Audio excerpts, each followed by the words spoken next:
we go.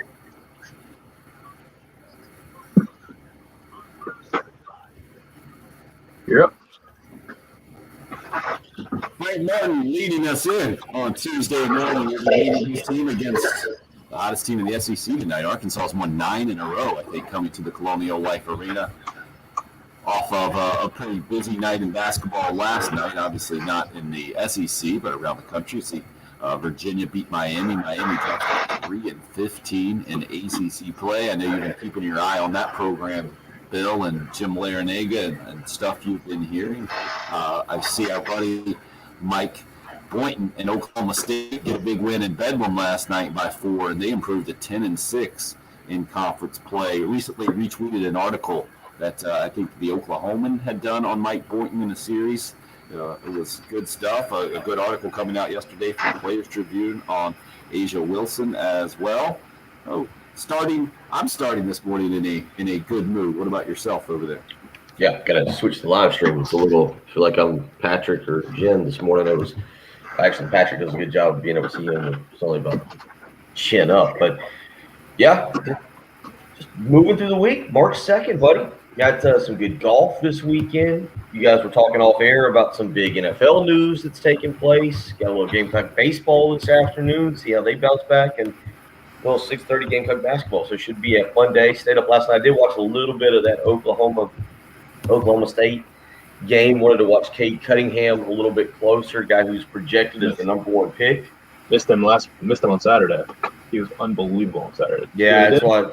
First freshman go 40 and 11. Yeah, so I wanted to watch him. You're right. I didn't bother watching him Saturday, but yeah, watched him a little bit last night because Patrick, he's the guy that everybody's talking about, projected as the #1 pick. Boynton hired his brother, I believe, is what it was, and it's how he's landed him. And I saw a weird tweet late last night after the game.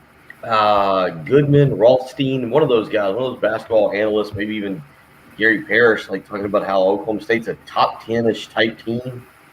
I don't know if I would go that far, but certainly a good win for them last night, and a year for them to try and capitalize on a very, very good basketball player.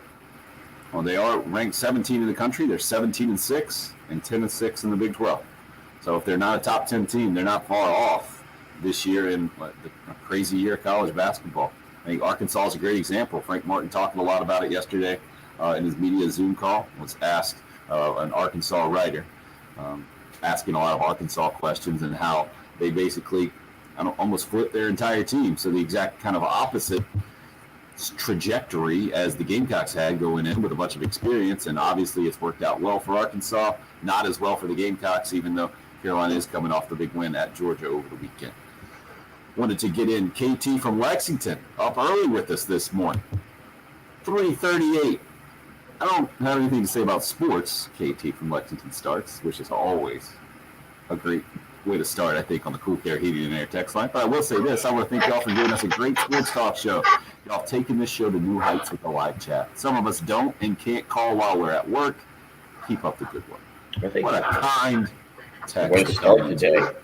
Great way to start off a Tuesday. Thanks, KT from Lexington. We appreciate the kind words here. You mentioned the NFL news, Bill. Let's get right to it. Patrick, what'd you think? J.J. Watt, Arizona Cardinals. I don't get it, really. Nobody saw the Cardinals coming.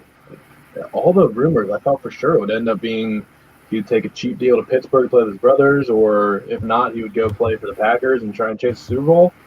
Seems like he got it. Apparently, also the weird thing was he didn't take the offer that offered him the most money because Indianapolis and Cleveland supposedly offered more money than Arizona did.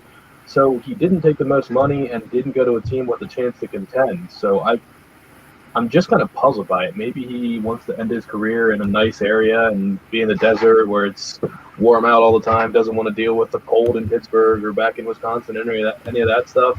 Maybe he just really wanted to reunite with DeAndre Hopkins. I love Kyler Murray. There's probably not 5 quarterbacks I'd rather have than him if I was building a team from the ground up, but they're not a contender. I mean, I don't think last year was as – I thought they'd be better last year. I think Cliff Kingsbury's probably coaching for his job this year, and it's just there's a lot there's a lot to be desired in that team. They're going to lose Patrick Peterson. Their secondary is not going to be very good. Him and Chandler Jones is going to be awesome and a really dangerous combo. And he has played for Vance Joseph before, the D coordinator in Arizona. But I was really surprised. I don't think J.J. Watt is the move that makes the Cardinals a contender if you didn't already think they were, which I don't. Oh, Bill is tilting his head in confusion. I love it. Well, I don't know if I disagree with Patrick, but I find it interesting. What's your biggest flaw with him? Coaching? Coaching and defense, yeah. I mean, they don't have a secondary now. That's the problem. Okay, so bigger secondary because and they need a receiver. I mean, it's only Nuke Hopkins. Their offense is Kyler Murray and Nuke Hopkins. That's it, which is a good start. Their offensive line is average. It's not bad. They don't need to overhaul their whole line, but they don't have a secondary target anywhere. Yeah, okay. I see what you're saying there because it sounded like there's a lot of things you like. You like Jones and Watt on the edges. Yeah. You really like Kyler Murray. They've got one of the 3-4 best wide receivers in the game, and DeAndre Hopkins. I do agree there are flaws there. I felt like maybe their bigger issue is the division they're in, and I was trying to look at it real quick because as you were talking, I was thinking, all right, well, what's your biggest issue? What's your biggest beef with the Cardinals? And then I got to thinking, is the division they are in the toughest division in the NFL? Maybe the AFC. It very well could be. I mean, the Rams are Super Bowl or bust after they have traded all of their first-round picks, and they have Stafford now. Seattle, who knows what's going to happen? Seems like every day that goes on, it's more likely that Russell Wilson will end up playing somewhere else next year. If that's the case, then go ahead and count them out. But as long as he's there, they're a contender. And the 49ers, who knows what they're going to do at quarterback, but their defense is going to be as strong as ever, and Kyle Shanahan's one of the best coaches in the league. So the 49ers are always going to be a force to be reckoned with. Are the 49ers still in this Deshaun Watson sweepstakes, or are they well, I would think yes, but the Texans aren't answering the phone. I mean, have you heard the thing that people are now apparently just leaving voicemails because the Texans won't answer the phone about Deshaun Watson? So GMs are making trade offers over voicemail. And it's just somebody's random voice. I haven't heard that, and that's so Texans at this point. I mean, honestly, I'm surprised to be on the Texans at this point.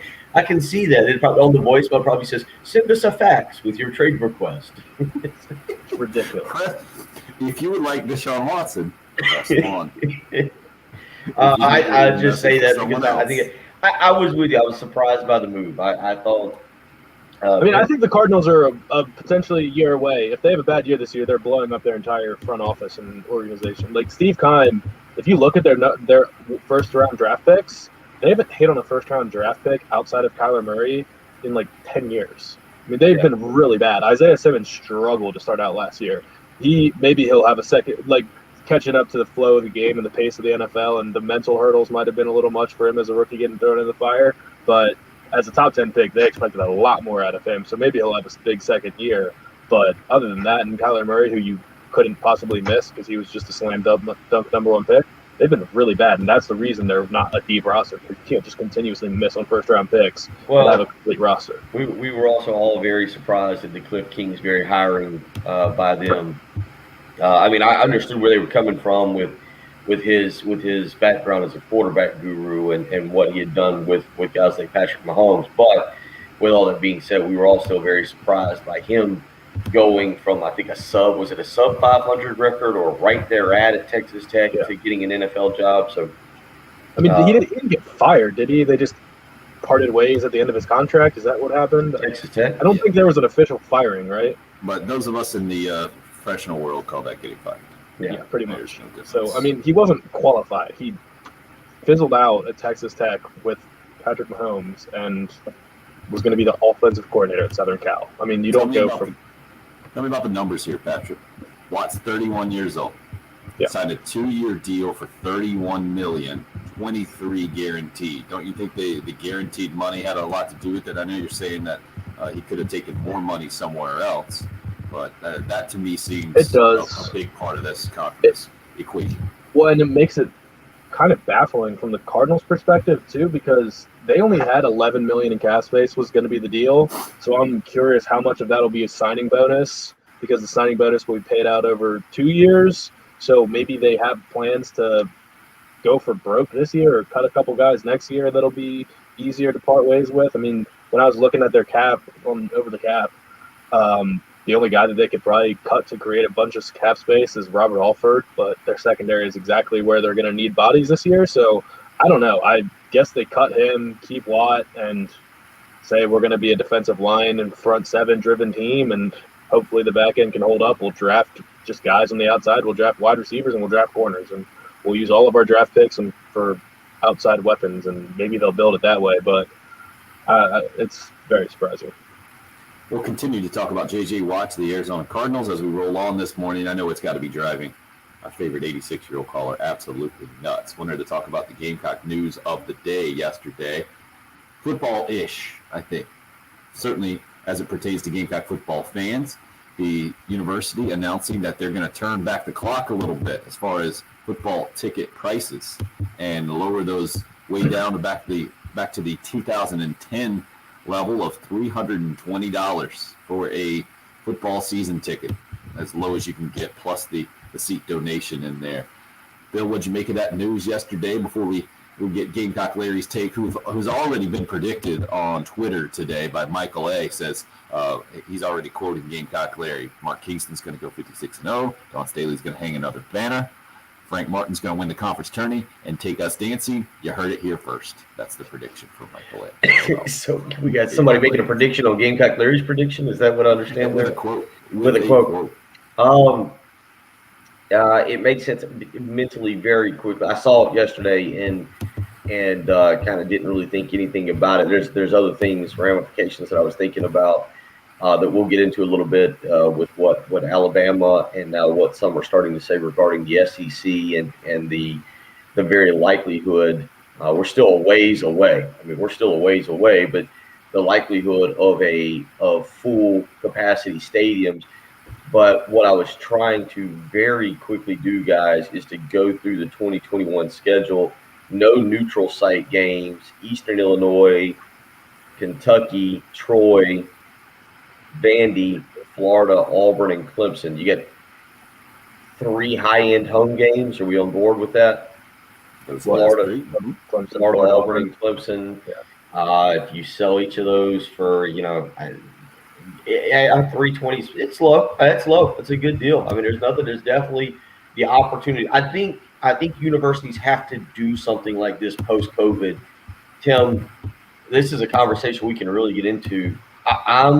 We've talked about going to football games for a long time. I've grown up doing it with my dad. I've grown up going to Williams-Brice Stadium, tailgating, the whole 9 yards. Last year, I went to 2 games. I went to the Tennessee game, and I went to 2.5 quarters of the Texas A&M game. The day I realized how bad of a father I was when Austin played in a soccer tournament, and then I dragged him to that Texas A&M game. But I think universities across the board, unless your product is just absolutely ridiculous, I'm looking at you, Clemson and Alabama and Ohio State, where you're in contention for a national championship. And even then, I think a lot of people learned the value of sitting at home in front of your 55, 60, 65, 70-inch television screen last year. And 40? You say 42. Okay, sure. All right. But learning the value of having your own grill and not having to go and deal with parking and spend all day there. And throw in the fact that it's probably going to be full capacity stadium. But with that being said, there's still going to be some concerns. It makes perfect sense to me. And I don't think South Carolina is going to be the only university that does this. Well, let's get to the legend himself, helping us start out a Tuesday morning on the Love Chevy phone lines at 803-404-6100. Gamecock Larry on hold before 6 o'clock this morning. Great to hear from you, sir. How you feeling? Feeling good. Sitting here looking at you and Patrick and Tim on this Facebook. My daughter told me yesterday, but I'd rather listen to you on the radio and listen to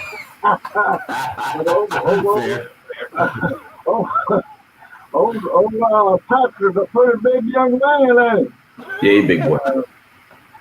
Kind of slim, got all that hair on his face, and all I can see was Phil is his head.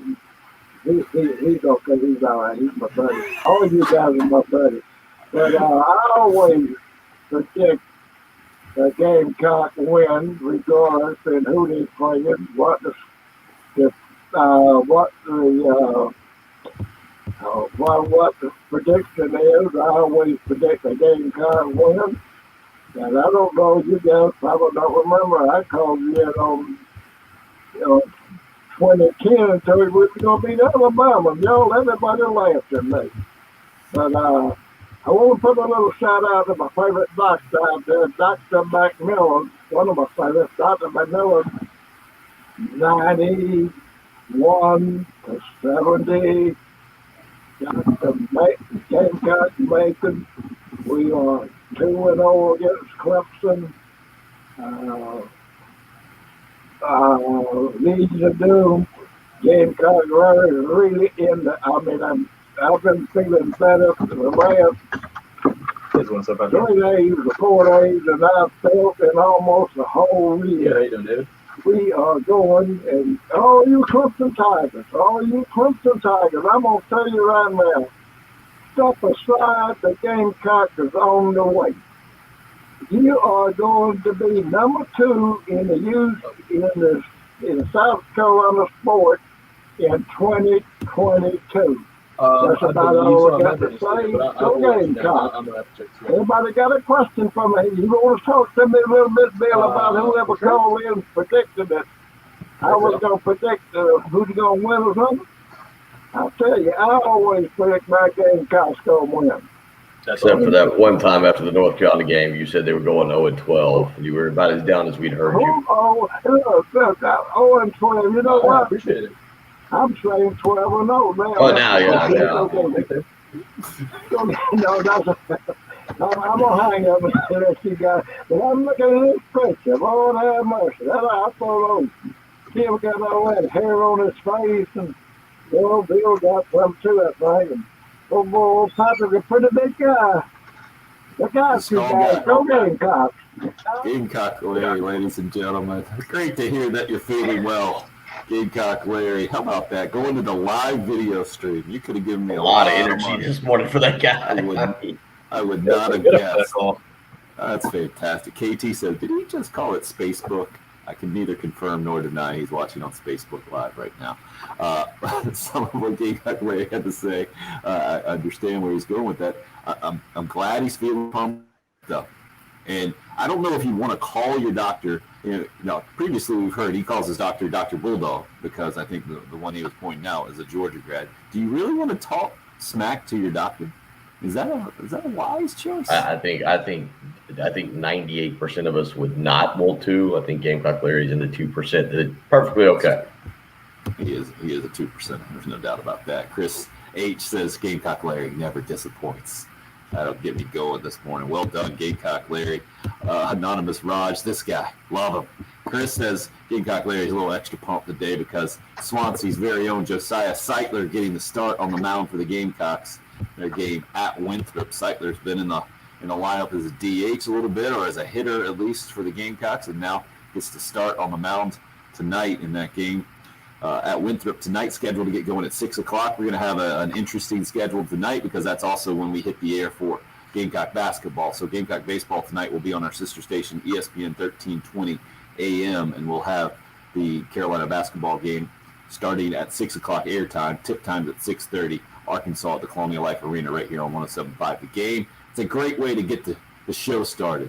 A kind text in from KT and a spirited call in from Gamecock Larry watching on the live video stream. I'm very impressed with his technological prowess this morning.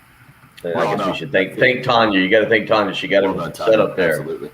Tanya, if you can get Gamecock Larry subscribed on the YouTube page, then we're really going to be You'd make Patrick very happy.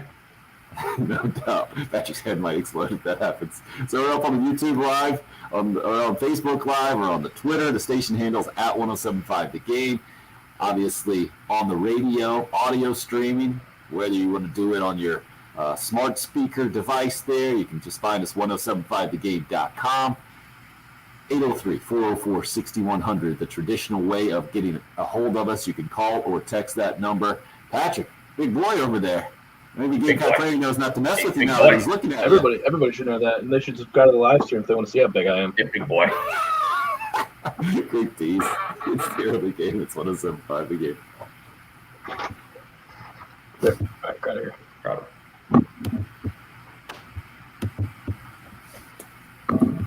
Oh, that's fantastic. The Gamecock Larry description of the live stream. I love it.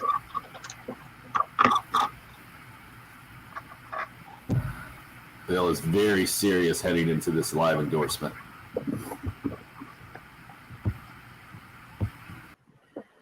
The excitement from Gamecock Larry, the same kind of excitement you may have when you lower your monthly mortgage payment. And there's only one guy to go and do that. That is the mortgage guru, Jacob Crowder with First Palmetto Bank. You may not actually be as excited as Gamecock Larry this morning. You heard the energy in his voice, but you will be pretty doggone close because interest rates right now still very low. Jacob's helping people save $200, $300, $400, $500 monthly on their mortgage payment. And if you're thinking about buying a home, it's an excellent opportunity. I was talking to Jacob just a week ago about how much size of a house you could purchase for the amount of money. You'd be very surprised, but you need to give him a call and find out for yourself. He can explain it much, much better than I can. I can just tell you he'll help save you money. That will make you Gamecock Larry-esque type excited. 803-719-1005. That's his cell phone. You can shoot him a phone call,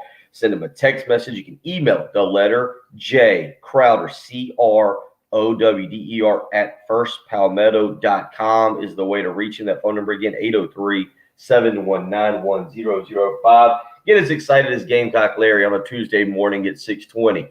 Make the call to the mortgage guru, Jacob Crowder, and see what he can do for your family. 803-719-1005. Thought you were going to make the switch to sleep number. Big J, yeah, you know what? I almost. You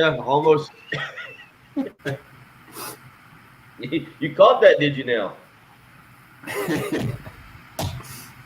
You're wrapping up strong.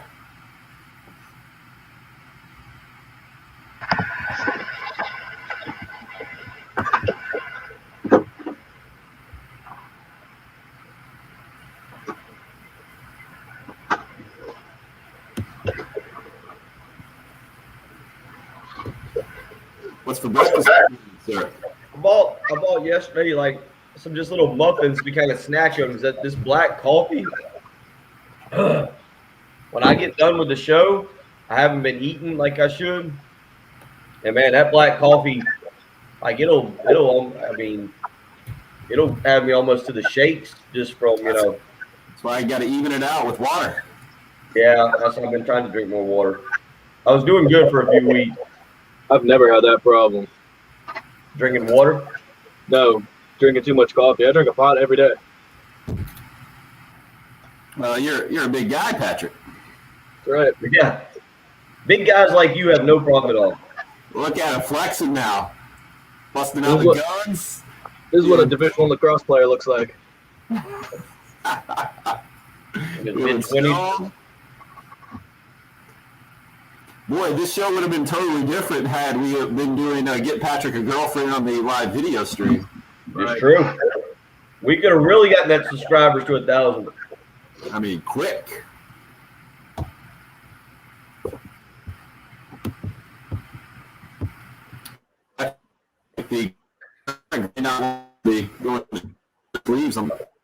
Oh, we got Tim on a delay or a break up there. What was I that? got none of that. What was that, Timothy? No, Timothy's frozen. he's frozen. Timothy's frozen. Oh, now we got you. I think Gamecock Larry talking up the live stream has tried to break things. Just broke everything. That's about right.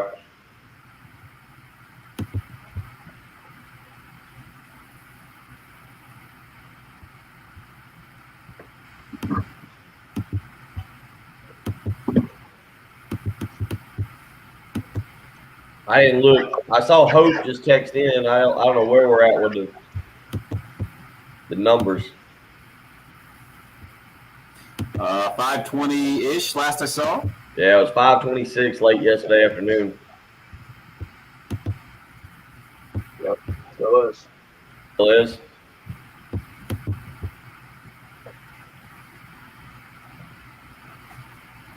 And that actually encourages me that I'm not getting bots signing up in the middle of the night.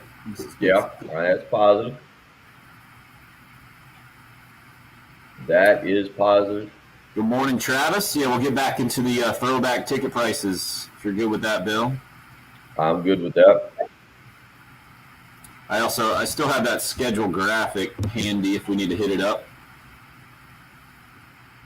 No, I got it. I just had to go back and look real quick for. I don't know what I was thinking.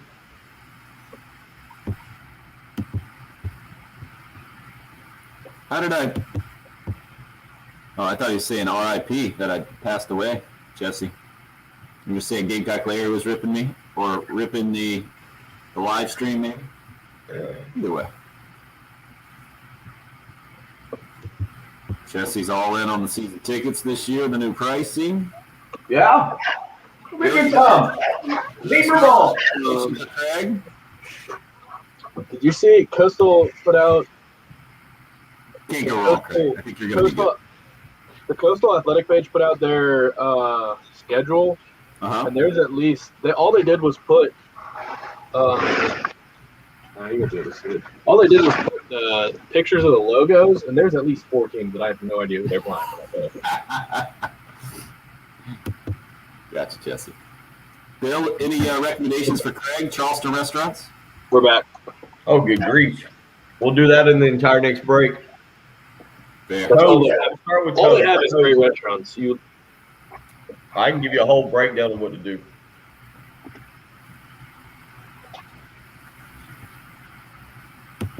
Is it a sign that I'm really getting Also, they old will when I not think do. throwback is way too current? But when I hear throwback, I definitely don't think 2010. It is 11 years ago. And that is what the USC Athletics Department's doing. I guess it's maybe more the Gamecock Club with Carolina football ticket prices. Going back to those 2010 prices, $320 per season ticket. A bunch of you weighing in on the live stream this morning on Facebook. Travis says, thumbs up to Carolina. The throwback ticket prices, really good PR move. Jesse says, yeah, I'm definitely in on season tickets this year with the new pricing. Bill, does that just mean I'm old when 2010 I think was not really a throwback? So can I go on a tangent for a second? Totally irrelevant to what you're talking about. Like, I don't know if you've ever had this happen. All right, this is totally irrelevant to what we're talking about, but I'm gonna want to give either a shout out or call somebody out or whatever. So Sunday. It was beautiful, right? It was beautiful. We were sitting outside with my neighbors. Have you guys ever had this happen? It was myself, and it was one of my older neighbors. My neighbors. No. Okay, probably true. One of my older neighbors, great guy, Wayne Smith. His son, Jason Smith, Smitty as we call him. This is actually older Smitty, younger Smitty. So we're sitting outside and we're having this conversation. And I'll get to why when you said throwback, it made me laugh for a second. So we're sitting outside having this conversation, and we're talking about sports and whatnot. And Mr. Wayne is out there fishing, and we're talking. And just out of the blue, I didn't know this, had no information. He's like, yeah, I was drafted by the Yankees in the 2nd round back in the 60s. I think he was out of Denmark, and he had actually a scholarship to come to South Carolina to be a punter at the time. And so he starts saying, he's like, yeah, I made kind of the wrong decision. I should have gone and signed with the Phillies. But he's telling me he went down to Sarasota and was playing. And so what made me think is he was telling this story about how he got fined at the time $250 one of the first nights he was there. He was telling this cool. So he was telling all these cool stories about being in the Yankees organization. And it was like the kind of a surreal thing that my neighbor's 2 doors down was drafted in Major League Baseball and was in the Yankees organization. It was like a really kind of a cool thing, and as surprising as it may be for you and every other listener, it shut me up for a long time as I just sat there and listened to stories. Bill also started that story by saying, has this ever happened to you? No, I've never had it with my neighbor, and he told me he was drafted in the 2nd round by the Yankees. No, that's never happened to me. I got a lot of questions. $250 fine in the 60s, sizable, especially if you're not a superstar, right? Did you get some details out of older Smitty about what went down? I think I can tell. I'll tell him. Either he'll learn not to tell a story around me, or he's the same one that me and him saved the catfish last year. That he caught the catfish, he saved it. So we have a good relationship. So I think he can trust me on this. But Mr. Wayne, so yeah, he said he got down there the first night he got down there. he went to the little hotel bar where everyone was having a beer, and he's excited. He's at spring training. He said a guy walked up to him and said, "Aren't you Wayne Smith?" He said, "Yeah, I am." He goes, "Aren't you supposed to be at the field tomorrow early in the morning?" He goes, "Yeah, I am." He goes, "Okay, bring $250. That's what that beer is going to cost you." So he's in training. So that's what it was. But yeah, when you said throwback pride, but anyway, really neat story. If you're just sitting there listening to somebody, and they tell you this story about being an incredible athlete. He was telling me also he was really good friends with Alex Hawkins, who came to South Carolina and was a running back and a great player back in the day. But anyway, listening to you say those throwback prices and saying just 11 years ago, it got me thinking to Sunday afternoon sitting there and him like saying, yeah, $250 was a big fine back in the day. I was thinking, yeah, that is a throwback. But well, that's a throwback in the 60s. I'm with you. 2010, my brain doesn't quite go there yet, but maybe it should. But still, I think good news for Gamecock fans, no doubt. Anytime you hear lower ticket prices these days, and I'm with you, Bill, when you're talking about where athletic departments are, where we are in 2021 just with live sporting events. We still don't know what's going to happen in the fall. We got no idea. We never thought we'd be here a year later almost now. Frank was asked about it yesterday on his Zoom media call because Arkansas was going to be the opponent for the Gamecocks in the SEC tournament. They had just beat Vanderbilt the night before. So they had played that Wednesday night. Carolina was supposed to play them that Thursday night. That's when everything got shut down. And so this is the first time they're playing now since then, almost a year later, with all the COVID concerns still there in a lot of ways. Alabama announcing yesterday, in case you missed it, that they are planning for a full capacity stadium. And that reminds me of how Shane Beamer's talked to us about spring practice. He's like, I'm planning on, I haven't heard anything otherwise. I'm planning on it being kind of full steam ahead like it always is, Bill. So kind of where do you put in the lower ticket prices, the throwback prices from 2010 from the Gamecock from the Gamecock Club, I guess, USC announcing it yesterday? How do you put it in perspective? I mean, it's an effort, which it needs to. Now, what I don't understand is there was the option this past year to roll over maybe your dues. And I can't quite remember the details of what you could do last year to roll over your dues and maybe still, I guess those just applied to this year.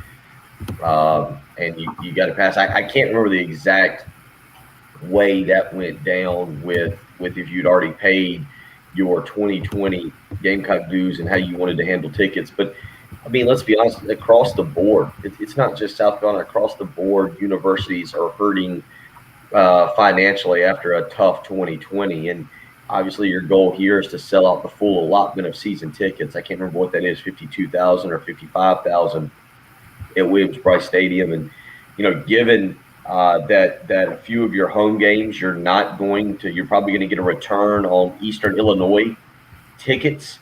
You're going to get, if you can sell out for that home game, more season tickets, because I mean, I don't know what they'll give Eastern Illinois, 3,000, 4,000. You still think it's going to be hard for Eastern Illinois to bring that, so you kind of ruffle your eyes there. That seems high. And how do you ruffle your eyes? How does that happen? Yeah, you kind of give me you furrowed your eyes. Is that right? Furrowed, but I do that with my brow. Yeah, brow. I furrow my eyes. I got to go to the doctor. Well, you gave me a good gin old fashioned gin eye roll. Yeah, but Vanderbilt's another one that I don't know what you're going to get in terms of away fans. So when you look at and Troy is a third one. When you look at it from that way, that's a lot of unused tickets. It's very likely to be there if you can sell out more season tickets and have less general admission tickets. It's a great year to try and do it and go ahead and get that money up front. Todd, the Alabama fan, heard us mention Alabama, so he's weighing in. Full capacity in the fall at Bryant-Denny. Roll Tide. Well, I understand that's the plan. I don't think, Todd, I don't know, would you be willing to wager that that's what's going to happen in Vegas today? I certainly haven't gotten to that point in 2021. Pulling for it, don't get me wrong, but I think that's maybe a little few steps ahead right now. Michael says better adjective would be roll back, because to me, a throwback is the 80s or early 90s maybe. Thank you for making me feel a little less old, Michael. Appreciate that, to see that you're on the same same page as I am. And Hope is up early with us this morning on the text line. Says Gamecock Larry also mentioned what we mentioned earlier. Needs to subscribe to the YouTube page. You know, poor Tanya, his daughter. I can hear that conversation right now. How do we subscribe to the YouTube page? I think you just click the little bell. You'll make it happen on the tablet. Gamecock Larry, nothing to it. Jesse says Eastern Illinois always travels well. You know that. That's true. I think they are well known for that. Although everybody knows it's a down year after the 47-7 thumping they took at the hands of Southeast Missouri State yesterday. Yeah. Hearing that, I would say 500 is probably about their ticket allotment. 1,000 max. No way it'd be more than that, I wouldn't think. Chad hits us up asking a NFL question to our NFL self-proclaimed analyst. And Patrick, what are your thoughts on Russell Wilson and my Cowboys? Any chance that happens? We'll do more NFL talk, Patrick, when we come back. J.J. Watt to the Arizona Cardinals, yesterday's NFL headline. Plenty of Gamecock stuff to talk about with basketball and baseball going on tonight. Coming off of yesterday's football news about lowering ticket prices. You're listening to the early game here on 107.5 Game. Quick, let's show it.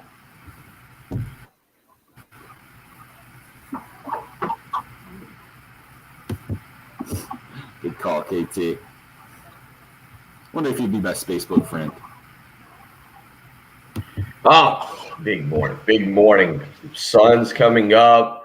Weather's getting better. I think it's actually supposed to be a little bit colder this morning. But when you start thinking about is vacations. I went to Charleston, Myrtle Beach this past weekend, getting out, traveling with the family. We're talking about tailgating in the fall. One of the things you need to tailgate, take a vacation, a reliable vehicle. And at Love Chevrolet, you can get that either pre-owned or new. Doesn't matter. The folks at Love Chevrolet have got you taken care of.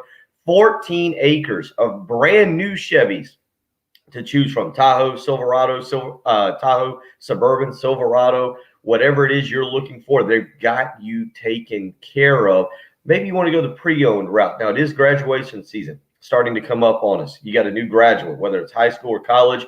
You either want to send them off to college in a pre-owned vehicle. You want to send them off into the real world after college in a pre-owned vehicle. You want to give them a great graduation present. The folks at Love Chevrolet have got you taken care of. You've got the 14 acres to choose from, so you're going to find the car, truck you're looking for. You've got the low price guarantee. The $1,000 low price guarantee means you can shop other dealerships, take their price back to the folks at Love Chevrolet, and they'll top it. And again, you got the incredible sales staff. That incredible sales staff that was over at Love Automotive, they've come over to Love Chevrolet, as well as those two incredible companies or incredible dealerships have combined forces, Love Automotive and Love Chevrolet. Go find out for yourself. I-26 in Harbison between Lowe's and Frankie's Fun Park. You can visit them on the web, lovechevy.com. Again, get out there and check out whether it's pre-owned or new. They've got you taken care of. You just need to go visit for yourself and find out just how great the selection is, how great the salespeople are, and how great the price will be. Love Chevrolet, I-26 in Harbison between Lowe's and Frankie's Fun Park, or on the web, lovechevy.com. Get out to Love Chevrolet and find new roads.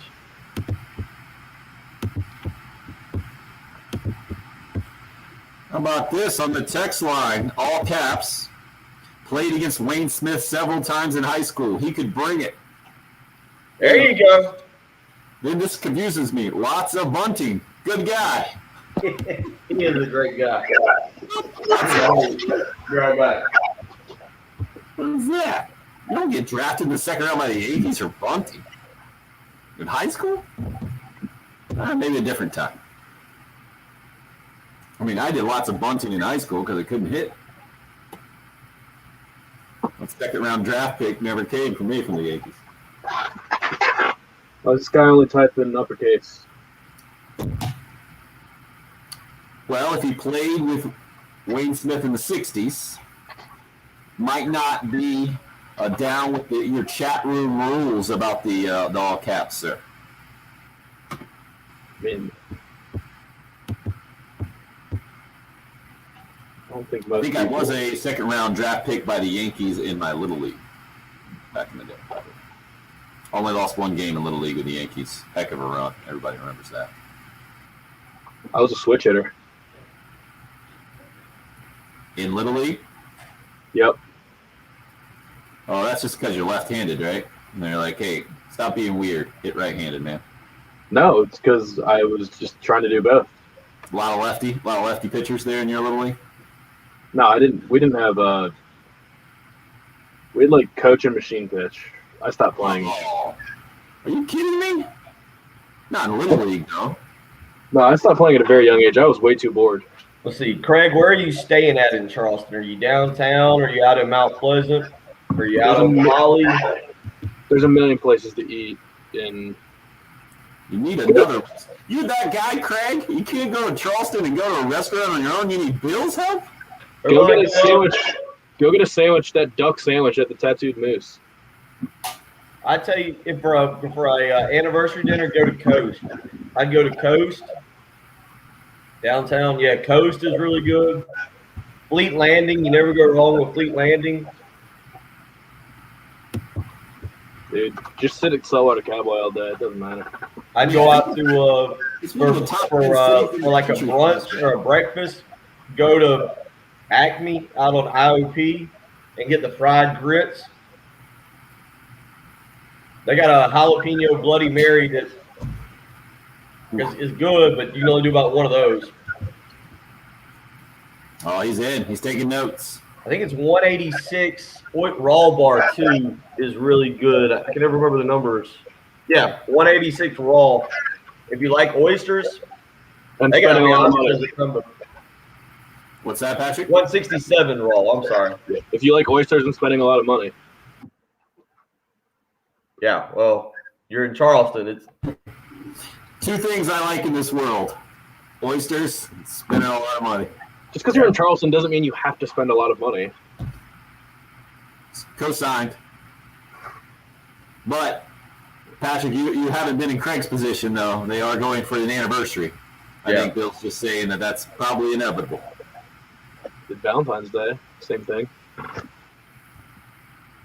What do you mean you're driving? Of course you're driving. What are you gonna fly? well. I told him. I said if he was going, well, Acme. I mean, you can go have one. You can go have one Bloody Mary. There's like not. You're not gonna go early. Go early in the morning. Hit Acme on Saturday morning, and then walk over to Windjammer.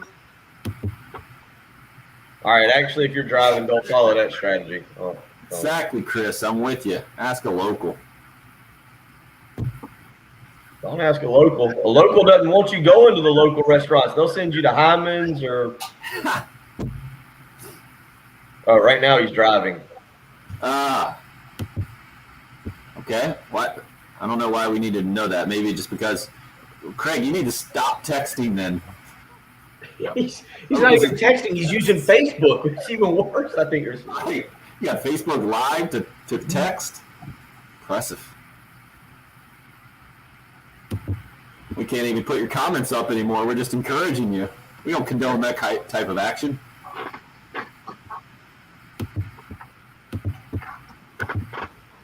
Oh, All right, Patrick, little NFL talk coming back.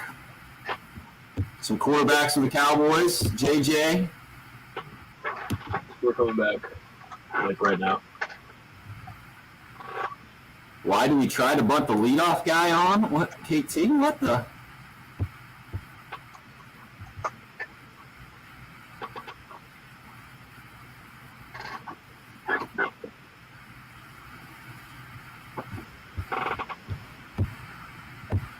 We're in.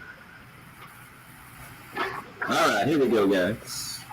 Well, let me see if I can get fancy here on the. You're up.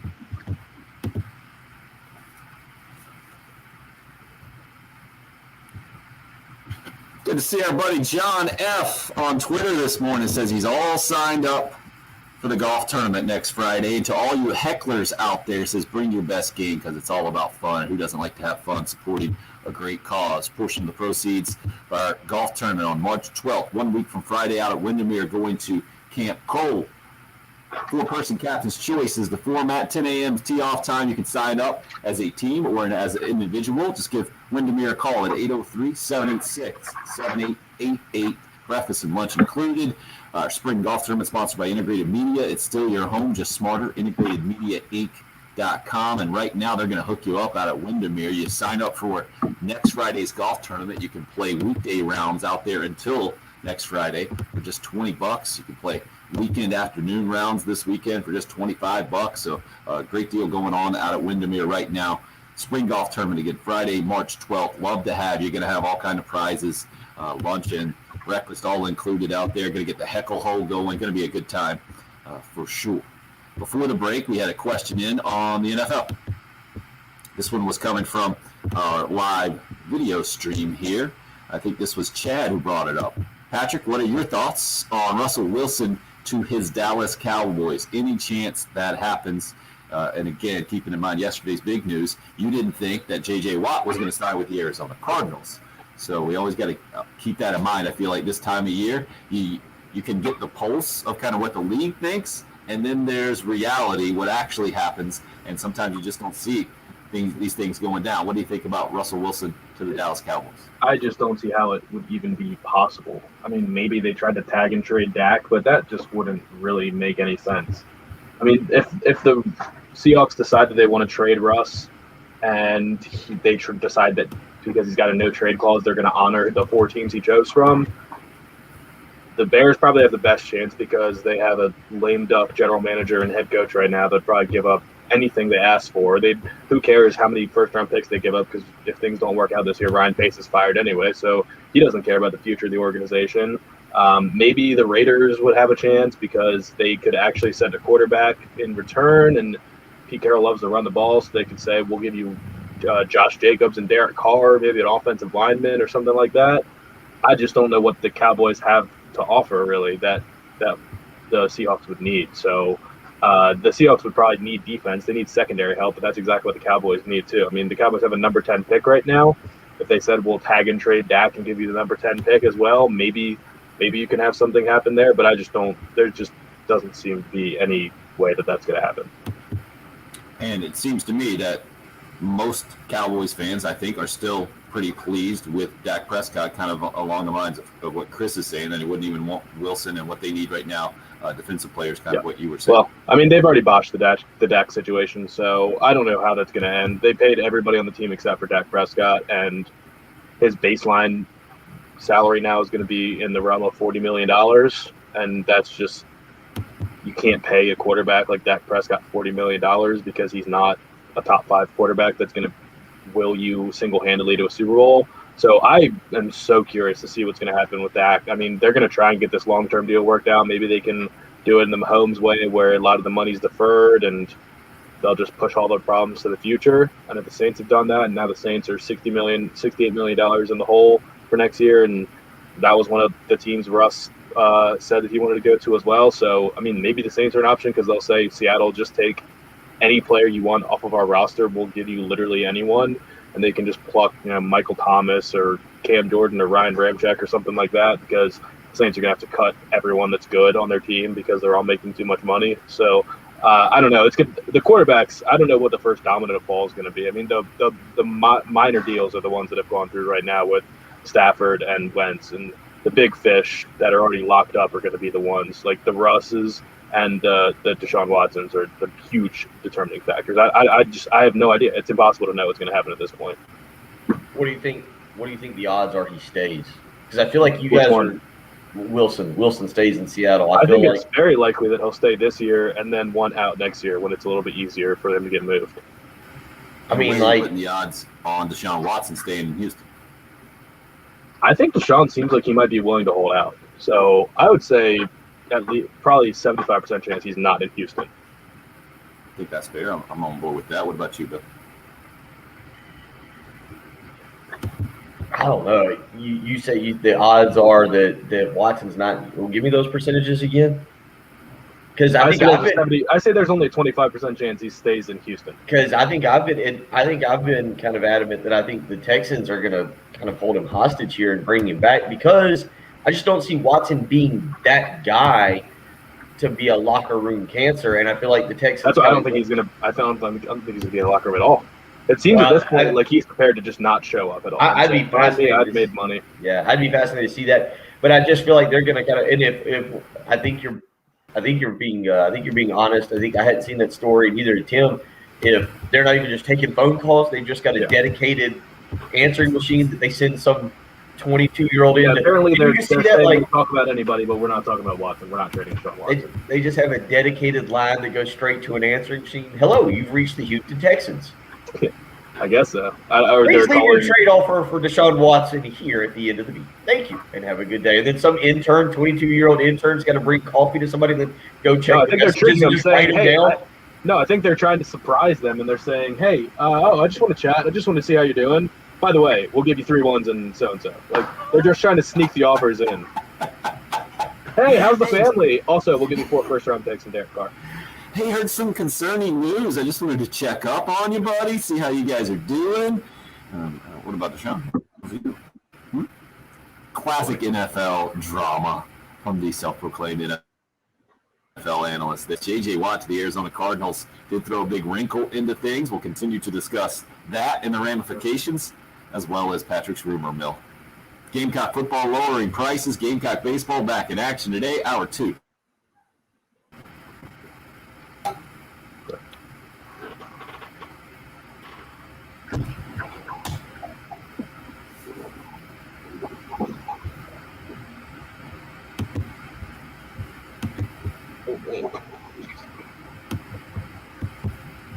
Cowboys do need defensive players. Yes, DBs and safety. They'll definitely take 1 at 10.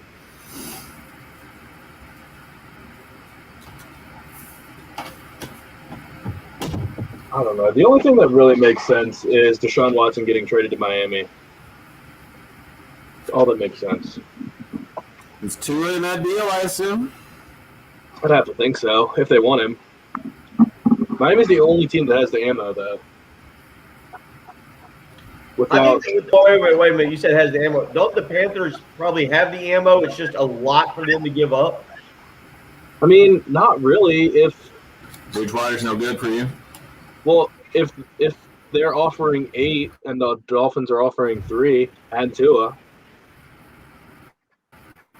that 5-pick difference, because if the Texans wanted to draft a quarterback from number 8, they might have to trade up. So they might have to give up more just to move up. And I know how you feel, so I feel like this is going to be a dumb question. But who would you rather have as your bridge quarterback? Or would you rather take a chance on Tua's long-term future or Teddy Bridgewater for like a year or 2 before you could draft one or do something like that? Sure. For sure. Because would you be willing to take Teddy Bridgewater plus the number 8 pick, draft a quarterback and let him develop over Tua For the Panthers? for the Texans? Texans. I would rather draft a quarterback at 3 than take Tua. He's asking about the Panthers deal, though. But what pick are we at? At number 8? 8. No. Take Bridgewater and let Bridgewater play a year or 2. You draft a kid, and then at least at the end of this year, he's ready to go. Because No, I'd rather have Tua. Here. You don't trade for Tua and then draft a quarterback. That doesn't make any sense. Well, you might, yeah. But I would rather have Tua because I think the Panthers might be in a position where the only quarterback left for them at 8 is Mac Jones. And I'd rather have Tua than Mac Jones. Trey Lance? I would much rather have Trey Lance than Tua. You think? But I think what Patrick's saying is Trey Lance is shooting up draft boards. I don't think the Panthers will comfortably sit at 8 and guarantee themselves a top 4 quarterback. No, I understand that. Because the Lions pick at number 7 is going to be where everybody targets the trade. Because everyone knows the Panthers are going to draft a quarterback, and the Lions are going to roll with Jared Goff this year, and just go into next year saying we have a chance at Spencer Rattler. Hey, I don't see it. I think the Panthers are absolutely going to do what they can to get Watson. Oh yeah, they probably will. But if they bring their best offer to the table and the Dolphins bring their best offer to the table, the Dolphins will win. So if you're the Texans, you take Tua and draft a quarterback? I take Tua and number 3, yeah. And I'd think about it. It depends what your evaluation is. We're wasting. It's not wasting. You have to get the quarterback position right. There's nothing more important in football than getting the quarterback position right. Agreed. But who drafted last year? 5? What? How many quarterbacks were drafted? No. What pick was he? Number 5. So essentially, it would be a number 5 overall pick and a number 3 overall pick for the same position in back-to-back years. Essentially. Waste. I mean, one of them they'll still have value. Two will still have value as a trade option if he doesn't win the job.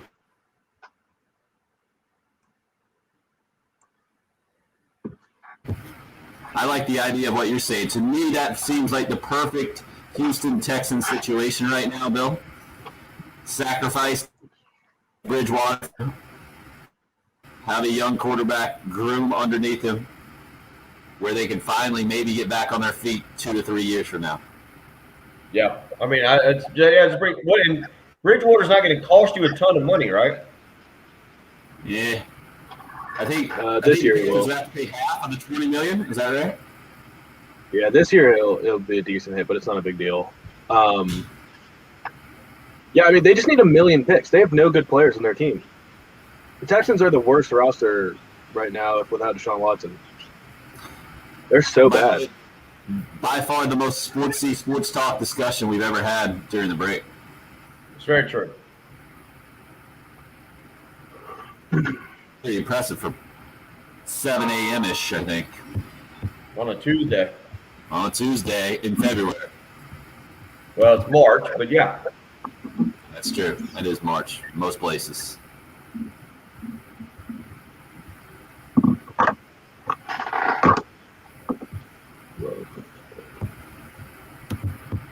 Hey, I put out a tweet. We picked up 2 subscribers. Attaboy. And I got one guy who says, y'all should put it on Apple Podcast, please. You put the video stream on Apple Podcasts? I think he just means put the show on Apple Podcast. I think you can just upload it. I'm not sure. Yeah, you can. Because I listen to the DC radio shows on podcasts. They just post it hour by hour. They just do hour by hour? Yeah. We're back? No. We're at 7. Getting close. Where would you like to start this hour, sir? We get more into that ticket conversation. Come down. I don't know if we want to go down the path of – I feel like it gets into a political conversation. Can we steer away from that? But how comfortable are you going to games this year? I can stay away from that or I can get into that. No, February it seems kind of silly. I think we had that conversation in August. Right. Because I agree. I think it would go down the political path pretty quickly. Well, let's not do that one then. Agreed. Yeah, Chris, I would rather trade Zeke before Dak too, but no one's going to take Zeke's $15 million a year contract anymore. I love it. Patrick just completely threw us all in on the NFL talk. We just got that comment. We saw it. I didn't see it first.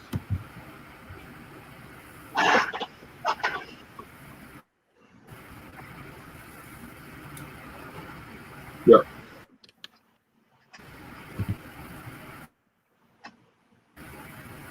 Great start to a Tuesday morning here on the early game. KT from Lexington hit us up with a kind text on the Cool Care Heating and Air text line. Bill Patrick with the percentage at on the text line. How many kind texts do we get percentage-wise? I got my number in mind. Bill, why don't you take a guess at it first? I'm wondering what you're thinking. 7%. 7%? Patrick, what about you? I would say 3 or 4 out of 5. I would say probably 80% are kind. A kind? What? Yeah. No. There's a difference between being a sport. Like, no. Are we saying just kind versus sports talk? No, like kind to us. Like, hey, you guys are good. I actually enjoy listening to you. Well, I'm not expressing kindness.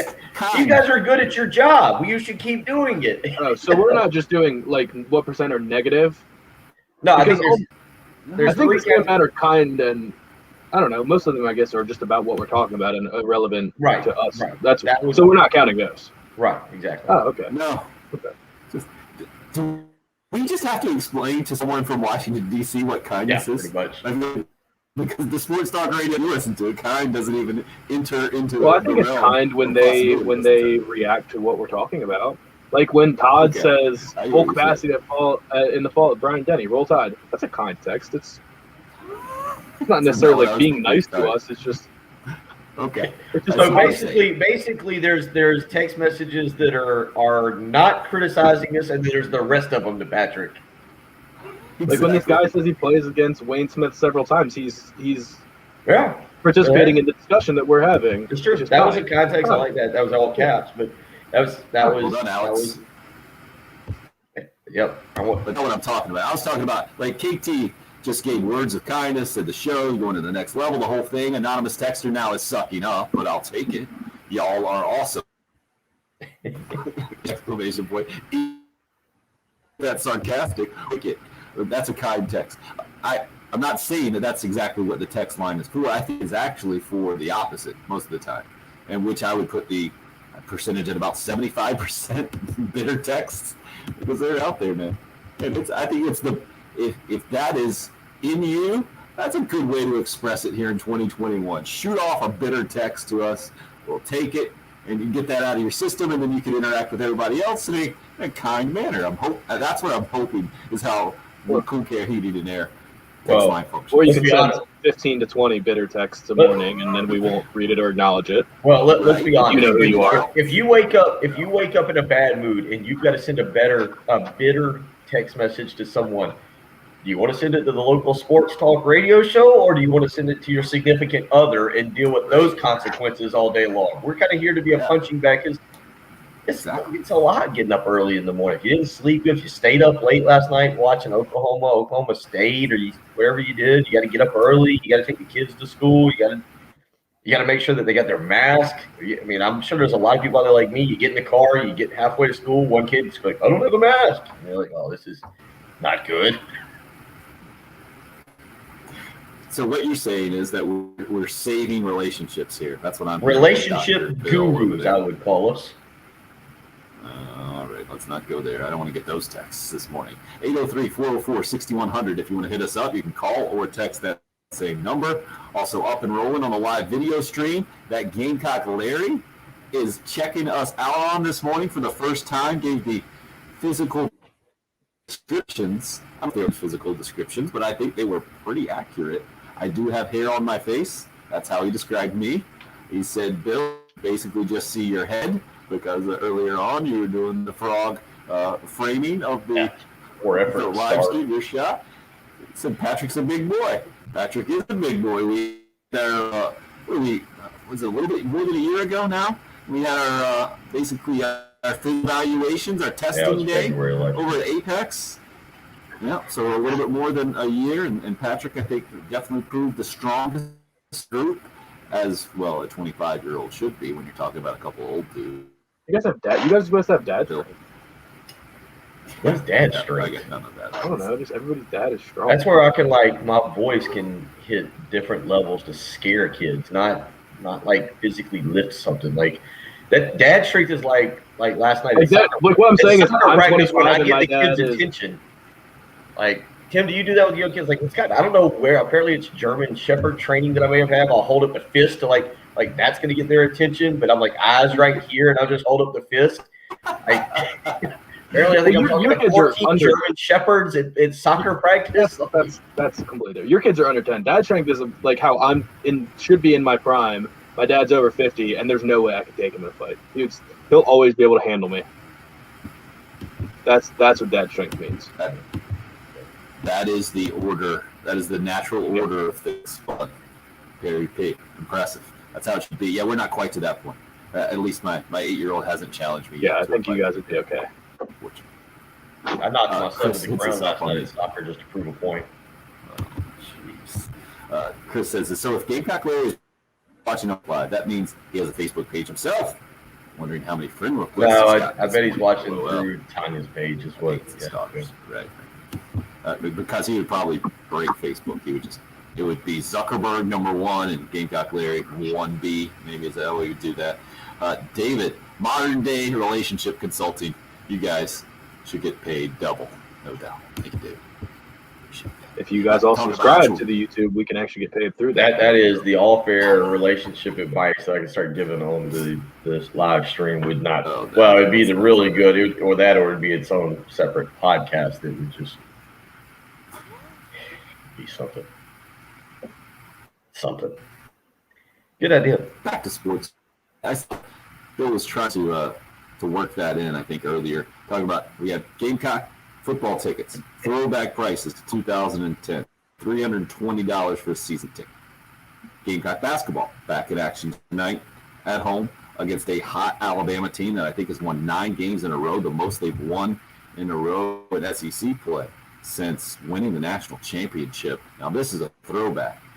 That 90, I think it was 94. Bill, you want to give some of those names off that Going to be Arkansas a team? Scotty Thurman, Off the a top of Corliss your head? Williamson, Corey Attaboy. Beck. Yeah. You got one more than me. I was just going Thurman. I'm trying to think. They had the other kid. They had 15. They had the Mayday. they had 15, which was the shooter, but he was like the chunky kid. Like all he could do was shoot and foul somebody. But I mean, he was a lights out shooter. I'm trying to think of him. I had that. I've still got a VHS of Arkansas, North Carolina, and Seattle in the Final Four. What are you doing? What are you doing on that VHS? When's the last time? 31. I saw VHS tapes as well. I don't know why. I haven't looked at them in decades. What am I doing? One day to digital? Probably Okay. not. Yeah, I mean they're just eating up dust in space. Dwight Stewart, 6'9", 270, 3-point shooter. He was a center. He didn't really go in and Strong one. yeah. They had some hosses on that team here. I'm just going back through that roster. Thurman, Stewart, Corey Beck, Clint McDaniel was really good. He was the other backcourt. It was Beck, McDaniel, and Thurman, and then Alex Dillard was another one that was a good little shooter. That was a very strong team. I asked for it. My apologies. They're going right down the Arkansas rabbit hole from '94. They beat South Carolina. They beat South Carolina January 22nd, 79-53 in Fayetteville. I've never heard of one of the names you mentioned. Oh, that's because they were all. No Scotty Thurman or Corliss Williamson? Did they go to the NBA? Wow. That's Corliss did. they did, but they did not have strong, successful NBA careers. Corliss Williamson was a classic college basketball star who didn't quite translate on the next level. Wouldn't you agree, Bill?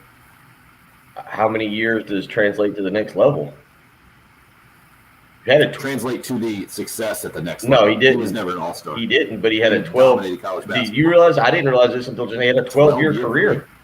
Wow. Impressive. 4 teams So over he's, 12 years. Yeah. 6 Who months else of do the you year. put in that 2002. category? Who's the guy from North Carolina? A classic example.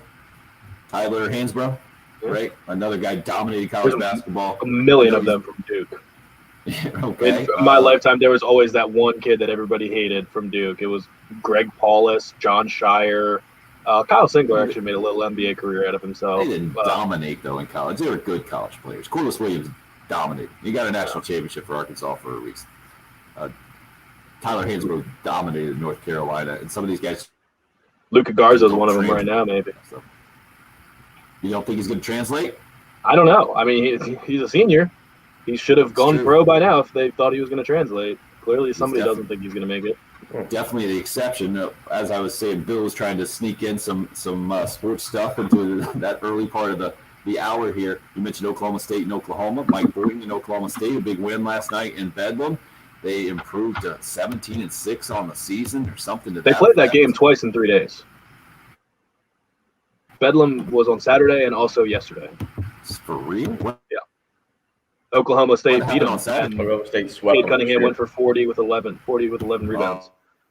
Oh, that's right. You guys were touching on that earlier. I didn't realize it was against the same opponent. Wow, that's classic college basketball in 2021 where we are. I saw also North Carolina losing last night to Syracuse, not helping their possible postseason chances. And did you see the overall postseason news yesterday? The NIT down to 16 teams this year. So basically cutting the field in half, I think, is that plan. So that'll affect some postseason plans. They're going to play it all in one place in Texas, I believe, as the NCAA men's tournament going to be played in Indianapolis or Indiana and the surrounding Indianapolis area. San Antonio, the spot for the women's NCAA tournament.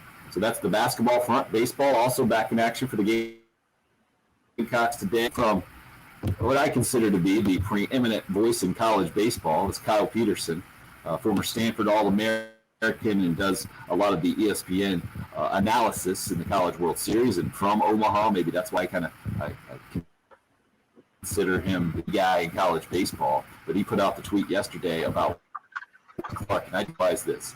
Wes Clark currently leads the nation, according to this tweet, batting percentage, yes, runs, home runs, and RBI. Not a bad start for Wes Clark. And he gets to continue that tonight against Winthrop. A 6 o'clock start time, 5:45. That'll air on our sister station, ESPN 1320 AM, as basketball will be airing here on 107.5 The Game. 6 o'clock air time, 6:30 tip at the Colonial Life Arena against Arkansas for Frank Martin and company. So we got basketball and baseball news yesterday. Maybe we'll have more of an impact, even though it's an off-the-field kind of deal, with season ticket prices being rolled back or thrown back to 2010, the last time Shane Beamer was with the program. They're about $320, the lowest season ticket you can get at Wade Rice. Bill, your say is kind of where we are in 2021, I think is what I've heard from you so far, in that we already got used to, by and large, sports not being available, not being an option for us to go see. And now South Carolina, the Gamecock Club, every other major college football program out there, even pro sports to some degree, going to have to kind of reteach or to do something. They feel like they'll need to do something a little extra to get fans back in their routine to attending football games, is what you're thinking. Is that right? Yeah, I definitely think you've multiple reasons, but I think you've got to be a little bit more aware this year financially, not just for the schools themselves. I made it about the schools in the first hour, saying, well, schools are financially strapped. Well, a lot of your fan base is too. A lot of your fan base is still trying to financially recover from now the last 12 months and what will end up being, by the time I think money will be due by May 1st for South Carolina. I can't speak for other colleges, but you've got to make it affordable for people. Otherwise you run the risk. I think the longer, if South Carolina, and I think other schools like this, the longer they go by pushing people away from attending games, the easier it gets for people to not attend. I've said this multiple times, and people that listen to the show know I moved in June. I moved into a different condo. I'm right here on the lake, and I've grown up. I'm 38. I've grown up going to South Carolina football games. I've gone with my dad. It's kind of family tradition. You go down there. I really wouldn't know. I remember doing our show 2 years ago, and we said, "Why do you go to football?" Maybe I was doing Heat show. Why do you go to football games? Is it because it's a lot, man? It's pricey. It's a whole day. If you go in the state of South Carolina, generally it's very hot. I only go to night games. Yeah, there you go. See, Patrick. Yeah, he doesn't even go to day games, and he's a huge fan, and he doesn't go to day games. But if you think about it, it's your whole. And if you're a lot of people who listen have kids, younger kids, and if you want to take them, it's kind of it can be a wild event. Otherwise, you're away from them on Saturday. Maybe you're one of those people that really spends your tailgating freely and wildly, and then you're trying to recover on Sunday. It's a lot, and I brought up that question 2 years ago, like, why do you go to these games? Well, this year was the first time I didn't go, and I missed the home Auburn game. I didn't go to Georgia. I didn't go to Missouri. I think that was it. There was 5 this year. I went to A&M in Tennessee, and I got used to sitting at my house. And when it was nice, putting the television out on the porch and neighbors walking down and flipping channels and grilling, like the first few weeks for games, we would fire up the grill and put it on 230, 240 and do ribs all day long. And you kind of learned how enjoyable that is, not losing a whole day. And I think for both universities trying to recoup money, trying to take care of fans who are financially maybe a little strapped from last year, it's a precarious situation because I think you could run the risk if you come back in over the top this year and be like, man, we really got to make some money back for last year. Let's go ahead and charge whatever it was, $425. Remember those tickets, season tickets, would you say $320, $325?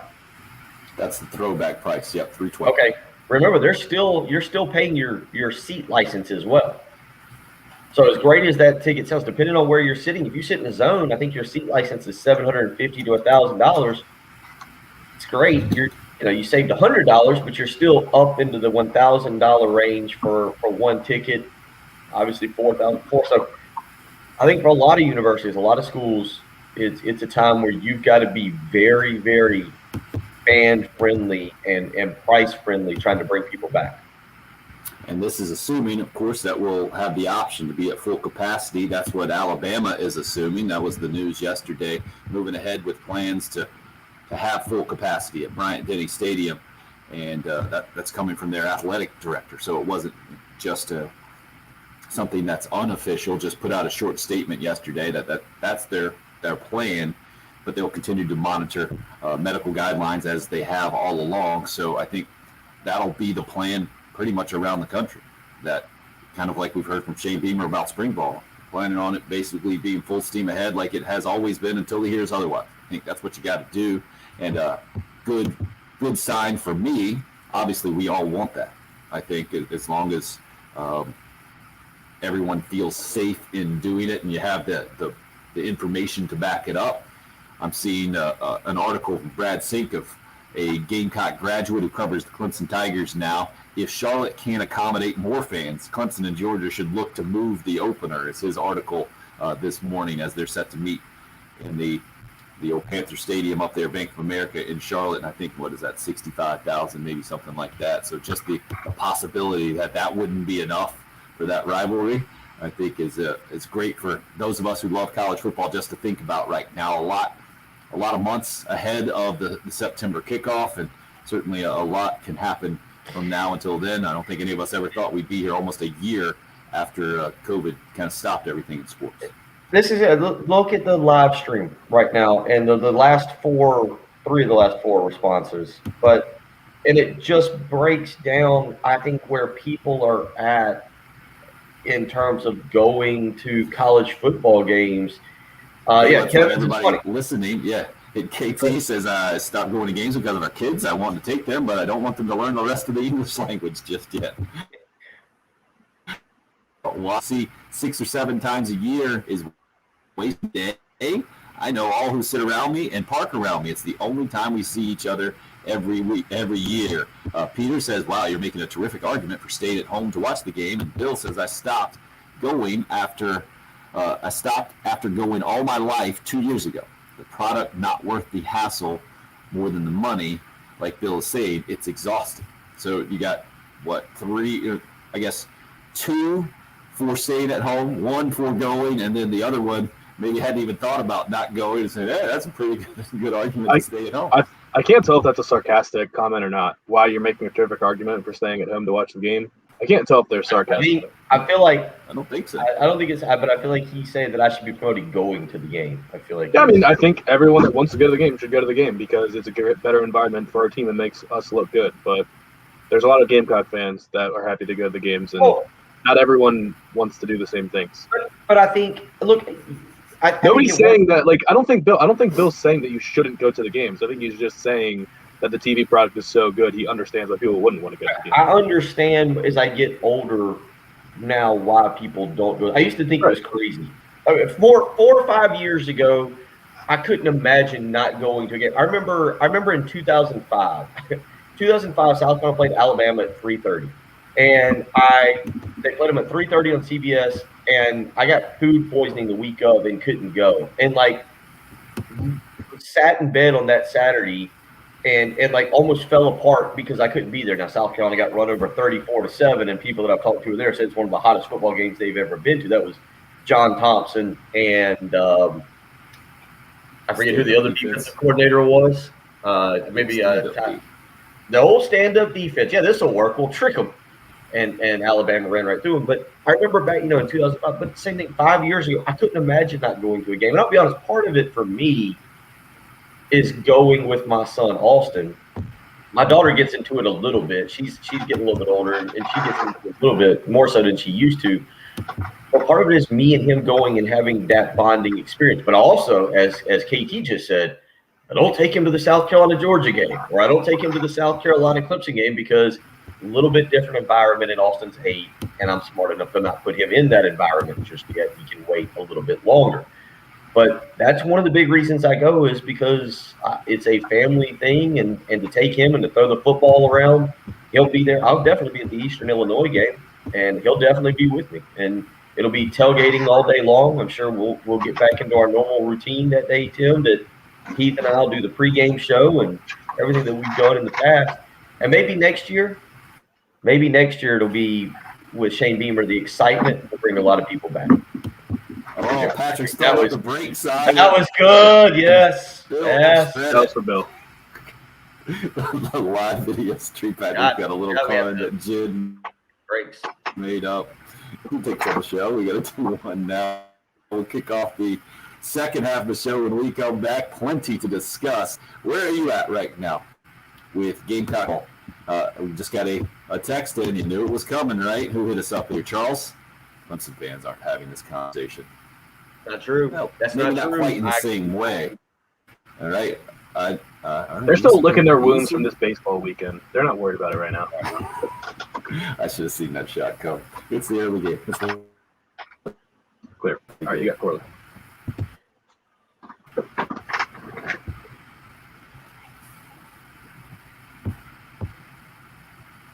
Wow, Peter, impressive. 5 kids, 4-year-old daughter, making me feel young. So fired up for that conversation, I could go jump in a pool, but not a dirty pool. That's awful. It's nasty. Leaves floating around. You got gunk everywhere. Don't allow your pool to be dirty. When you're ready to jump in after a scorching hot take like I just had, or just on a scorching hot day this summer, make sure your pool is clean. Pool maintenance, not just for the summer, it's year round. And with Corley Pool Solutions, they'll make sure that when the first hot days of the spring or summer are here and you're ready to use your pool, you and your family, it's ready to be used. Give them a phone call today, 803-445-8109. They offer pool maintenance at a flat monthly rate, whether it's the testing of chemicals, adding proper chemicals for water balancing, brushing, skimmer cleaning, filter, backwashing. They cover it all. Tracy Corley's been in business for 20 years. We've had conversations about the pool cleaning business. I didn't realize how much goes into it. I don't own a pool, but I didn't realize how much goes into it. And with all that being said, there's a lot. And you don't want to be the person going to the pool store on Saturday morning, having to find the chemicals, having to measure them out, having to get the pool ready. Then you mess up, something goes wrong, and the kids aren't able to use the pool all weekend. That's not a lot of fun.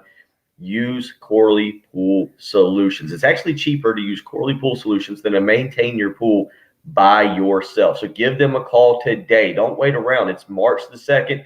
You need to start having your pool maintained and ready to use in the next month or two.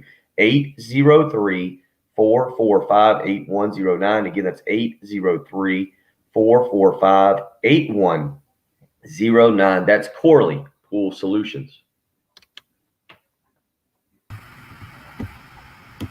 Attaboy. Thank you. So that having the phone number up on the screen, is that helpful? Did I see you cheating and looking off that sucker, or just checking it to make sure it was the right one? No, I actually don't even. I have their website up. I can read off their website. Yes. Until I've done it for a year or two, kind of like I'll have to do with AAA in a little while, I can read kind of straight off.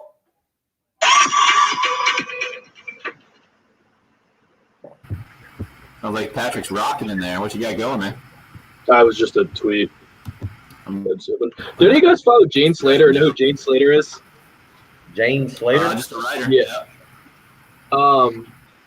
There was a weird thing going on her Twitter yesterday. She just posted like a job opportunity for NFL Network, like a remote unpaid internship.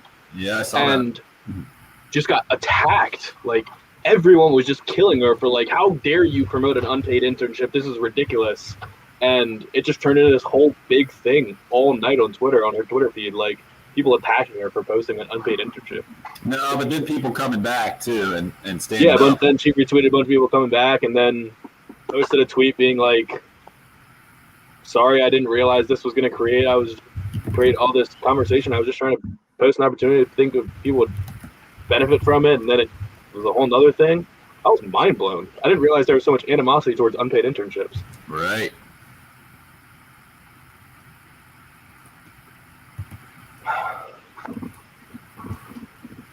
It's the only way I got here. To me, that's a generational thing. I mean, I guess. I don't know. I know a lot of people that do unpaid internships. That's a entitlement thing, right? I guess so. I'm still doing an unpaid internship in a lot of ways. Yeah. It's been 3 years.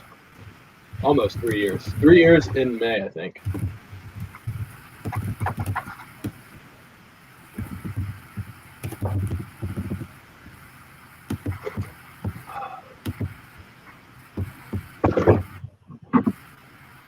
You are. It'll be a good chapter in the book. Good chapter in the book. True. Yeah, it was weird. I mean, everybody wants to get paid, but that was just strange.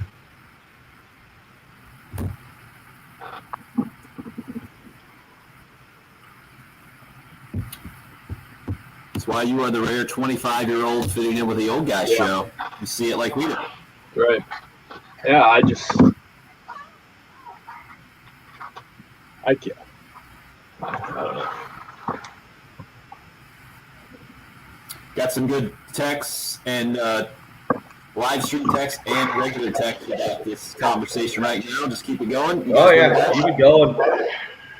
Got my blueberry muffin here, my coffee for wellness. You're totally balancing that out. You know, a muffin is just cake, right? It's just cake. You're eating Don't cake. ruin my morning, all right? You just drink regular coffee. Huh? I mean, You can just drink regular coffee. Well, I gotta get back into healthy thing. It's hard. The Monday and Wednesday night soccer that doesn't end till I don't get home till 7:30. Like, you want to know what dinner was last night? What? Crackers and smoked Gouda cheese. and bourbon, I'm guessing. And bourbon. Yeah, I had a bourbon and Sprite. I did have a bourbon and Sprite. I had two. That was dinner. It's true, Jesse. Yeah, It's you got gotta blueberries, antioxidants that make it healthy. Nice. Well done, Jesse. Yeah. It's a healthy form of cake. I hear you. I'll go back to the gym today. I'll get in the gym today and work out a little bit. So, Patrick, you had to work last night, didn't you? You say, did you celebrate bar staying open until 2 o'clock by? No. This guy's behind, man. Bill's talking about working 5 days a week. Patrick is on the 7-day-a-week plan this week with a couple of jobs. Chris, I didn't. I'm on I the didn't 7 do day a the- week until baseball season ends. Yeah, Beautiful. I didn't do the Crown Peach apple juice last night. Crown Peach will be this weekend. Jan Bennett sent me a recipe for a Crown Peach slushie. Oh, that's cute. Hey, man. You got to enjoy the weekend. Pinky's out. Isn't that basically peach schnapps? A quart of peach mango Kool-Aid, peach Crown Royal, strawberry syrup, ice, and a blender. My kids would love it. Exactly. They'd sleep great.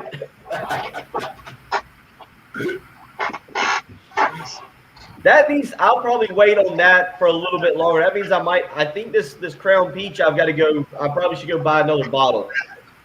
Chris wants to know if you tried the apple juice with it. Yeah, that's why I got into it. No, I didn't try it. No Crown Peach last night. Just little Evan Williams last night. Little Evan Williams.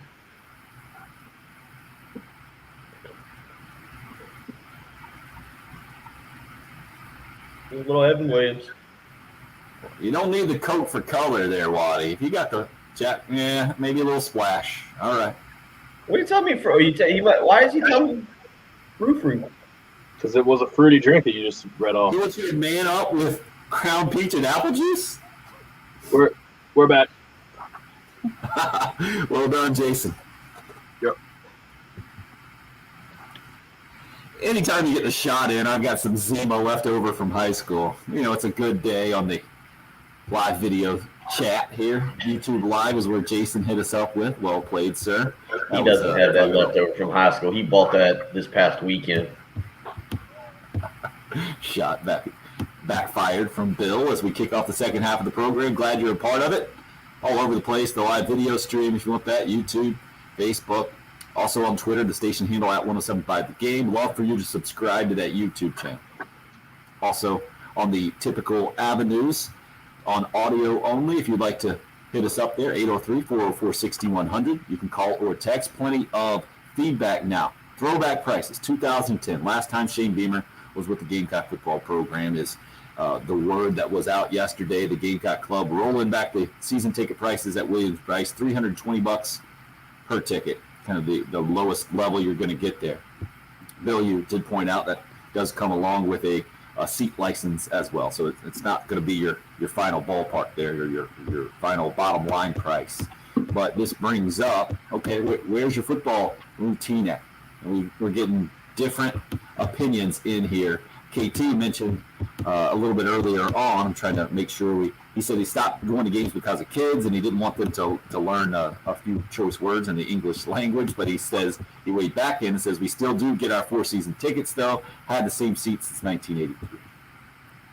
Bill saying Bill Morgan. Bill, don't confuse people. Bill Morgan. The hassle. On the live stream. I don't want people saying like people have seen me at the game and be like, "Well, that liar." And Bill Morgan also says, if I didn't have a job 5 days a week, then win on a Saturday might not be as big of a deal. Is Bill saying that everybody else doesn't have a job that goes to games on Saturday? It sounds like, but he's doing the maybe the cost analysis or the energy analysis, and the experience isn't holding up to what he feels like he's sacrificing. A lot of people aren't that way. Like Waddy says, it's just something I do. 12 Saturdays out of the 52 in the year. Wait a minute. Does that mean Waddy? Away games? Yeah. Right. That math isn't adding up.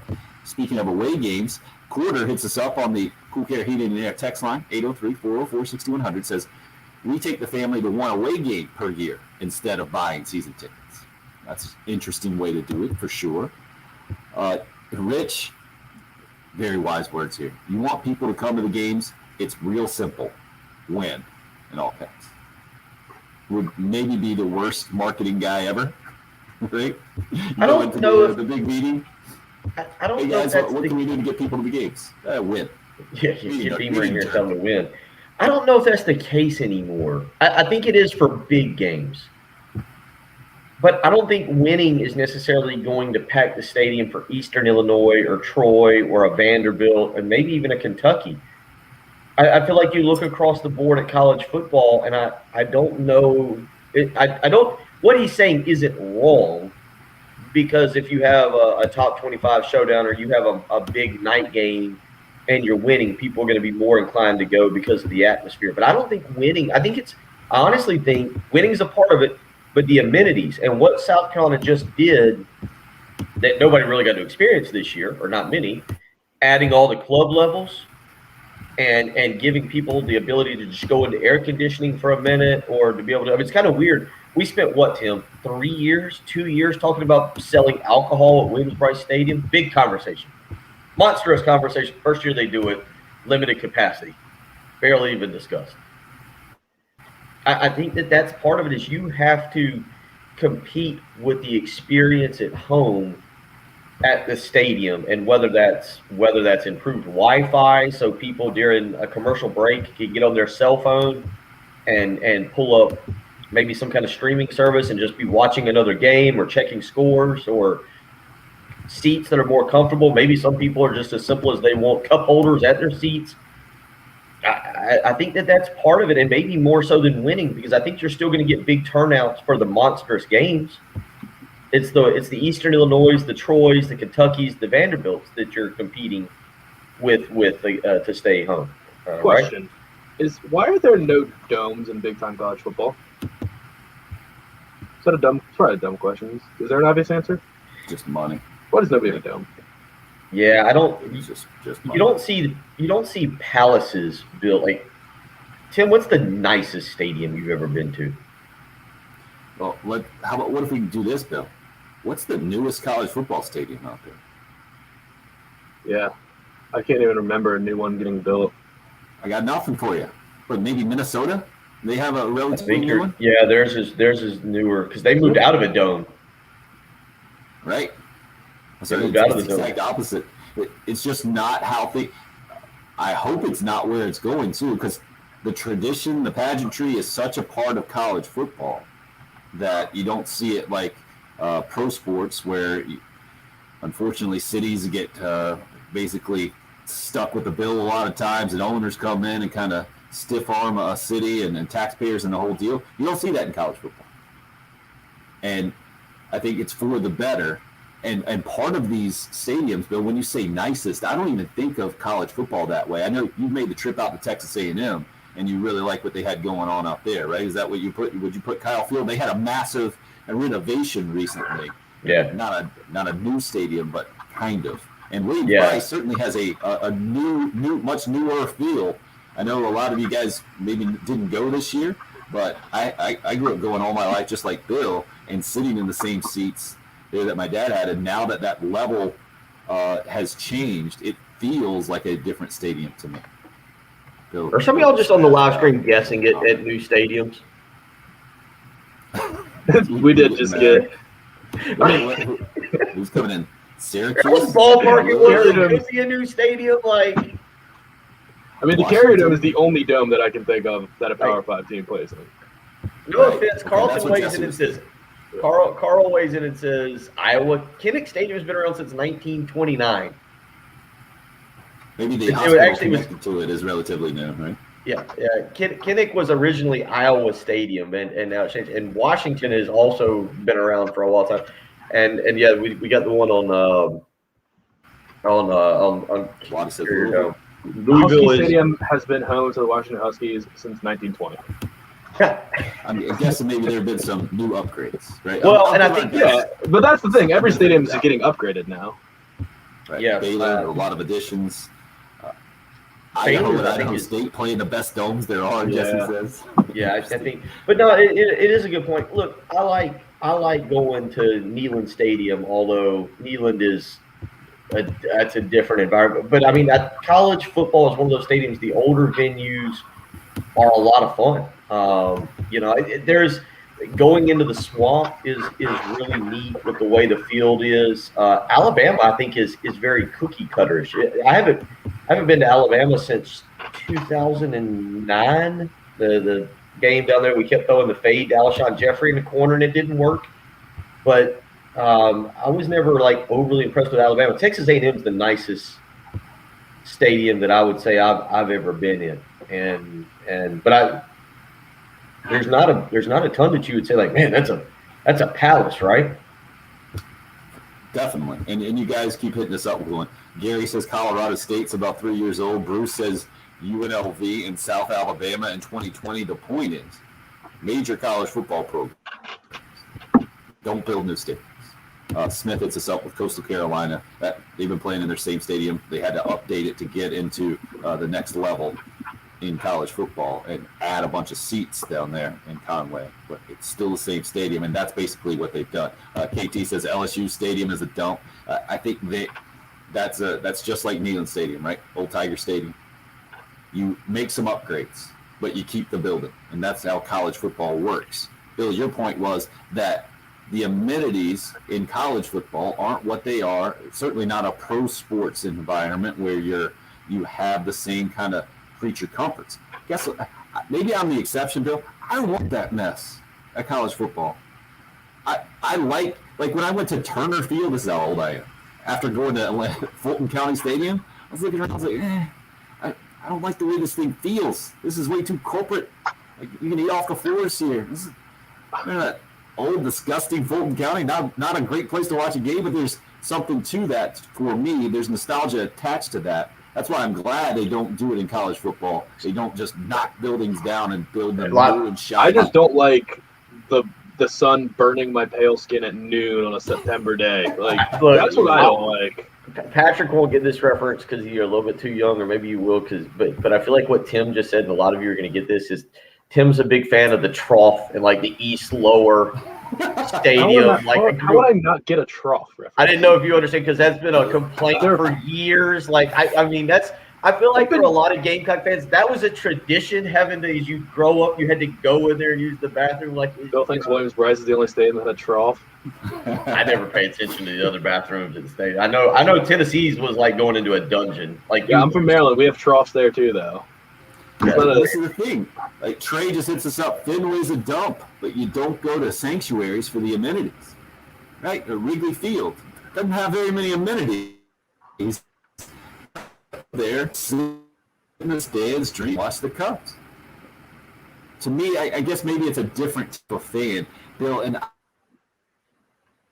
I think college football would miss out on the fan they actually want to get if you go more the amenities and just strictly. And I think what South Carolina is doing right now is the smart move in what I think college football programs across the country are going to need to do to get fans back in 2021.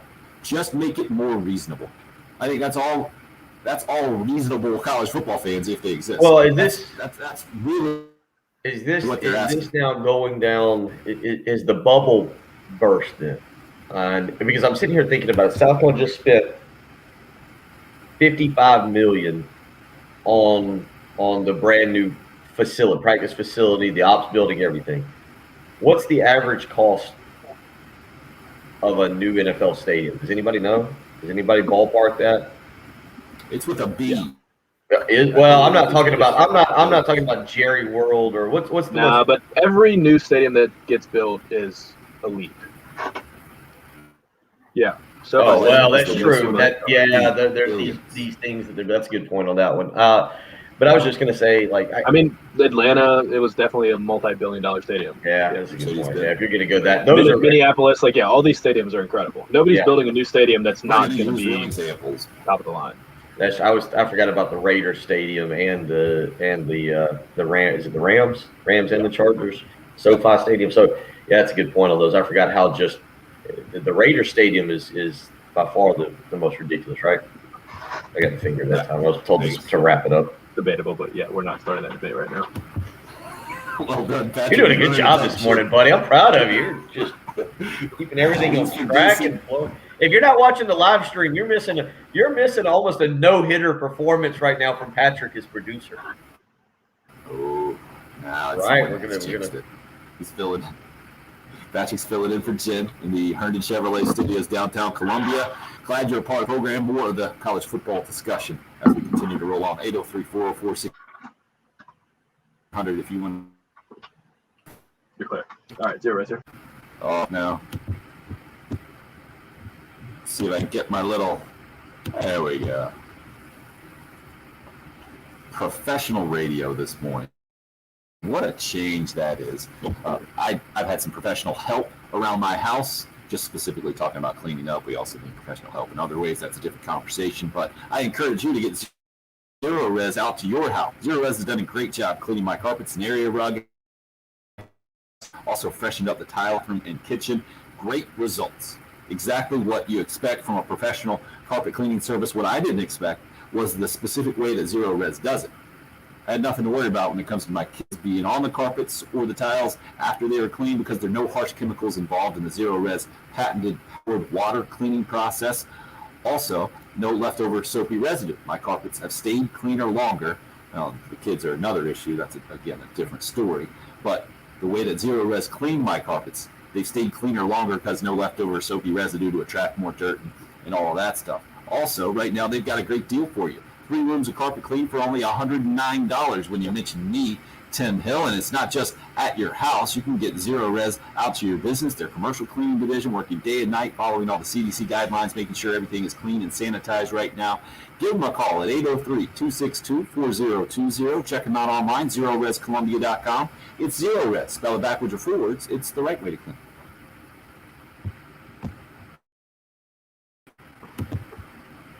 All right. And Bill has deserted us. How dare you, Bill? All right, good point, Waddy. Down Lambeau. That's probably the best NFL example. Soldier Field, maybe back in the day. I think isn't that a field now, though? Completely What? not a good example. I'm trying to think what other stadiums are really like that. Heinz Field is like that. RFK was, and they crushed it.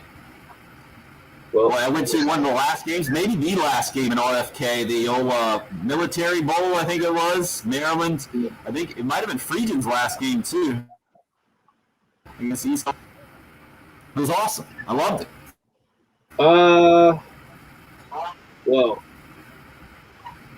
I don't know, because I remember Friedgen, but I've been alive for all of One more them. year. What's that? I mean, RFK was still used like a couple years ago for DC United, but football, yeah. Oh, is that what it was? Yeah. But DC United has their own stadium now, too. The hope is that when we get our new stadium in 2026, it'll be at that site. But there's some congressman from Arizona that's holding up our ability to build in DC. Perfect. That's how it works. Yeah. Dumpiest of dumps. Yeah. The new DC United Stadium is unreal, though. Audi Field. Have you been? No, it's right on the river by the National Stadium. You can see it right over the Anacostia. You've been to the National Stadium, though, right? Yeah, I love the National Stadium. It's pretty Awesome, though. it's pretty cookie cutter, but it's huge. Like, I like Camden Yards better, but I like the Nationals, so I like going to Nationals games better. You're not going to beat Camden Yards. Nah, it's a great time. But you better have a good stadium in Baltimore with that team. Yeah, they're horrible. But that's the best. Camden Yards, get a soft shell crab sandwich at the Old Bay stand, a couple natty bows. Beautiful thing. But isn't that the thing? Isn't that the thing with Major League Baseball? Like you're strictly almost going for I mean, you're going for the entertainment, but for the food. Yeah, I mean that's definitely part of it.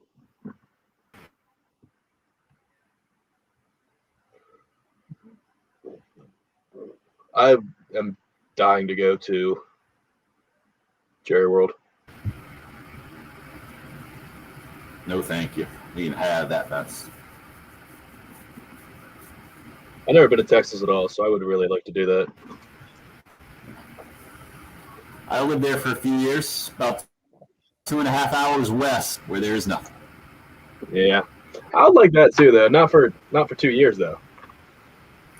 Right. If you really want the Texas experience, go to Shotwell Stadium in Abilene, Texas. Maybe keep going out west. Go to Odessa or Midland. Watch a high school football game on Friday night. Permian. Yeah. We're gonna have like Frito a minute.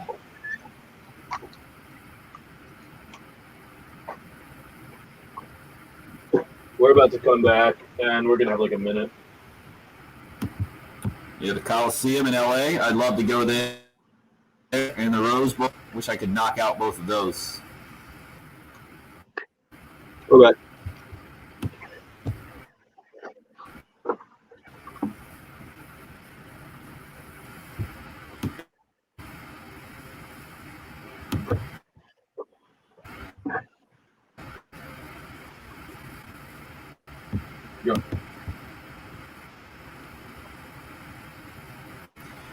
Chris on the live stream.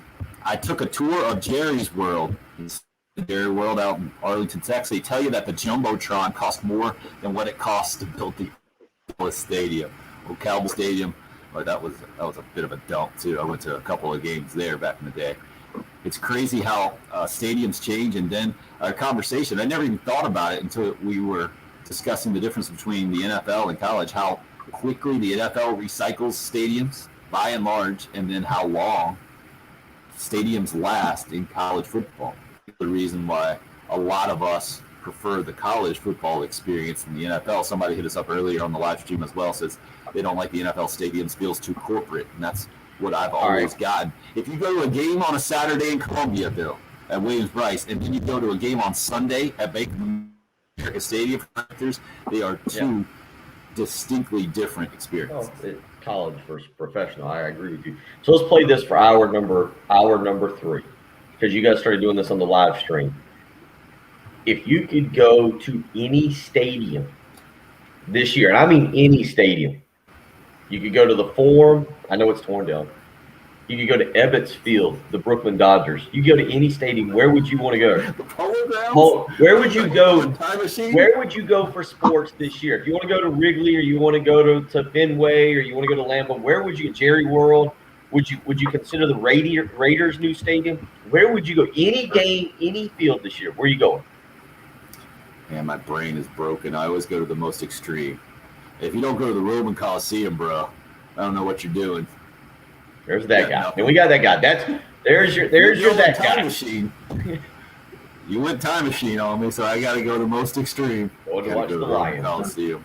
See the Gladiators. Are you not entertained, Bill? Not going to watch that one. We'll try to entertain you in hour 3. Coming up next.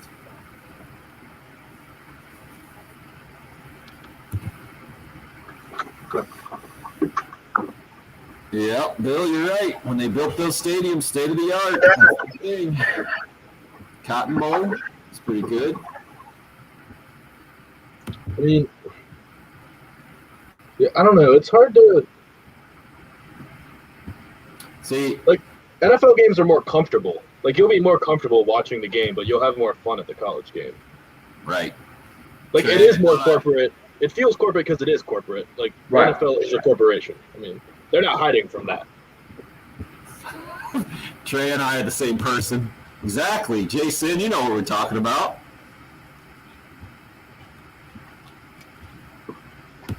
All right, sure. UFC guys right now pay for admission. Now, Jesse, there's that guy. Jesse, it sounds like needs to listen to the halftime show. Really good, Jesse. Raphael, good call. Would love to do that one. I mean, if you're just, like, saying completely money's not an option, like, yeah, I'm going to also leave the country for that. It's kids these days, man. Lambeau, great one, Weston. Agreed. Would love to do that one. On my top 5. I put Notre Dame, Lambeau in the top 5. Rose Bowl. Probably the LA Coliseum, too. Then I'd probably go Allen Fieldhouse. That's Really? Kansas, right? Yeah. Fog Allen. Fog Allen, I think I would do those 5. I can't separate this discussion from the cities I want to go to the most. See, Patrick, you're like my dad. That's how we did summer trips in my family. What? The cities? He just went to baseball stadiums that he wanted to baseball and stuff as well. Yeah. It's fantastic. We did Major that. League Baseball has Major League Baseball put out their schedule for the year? I don't think so. No, they're already playing spring training games and they haven't done it yet.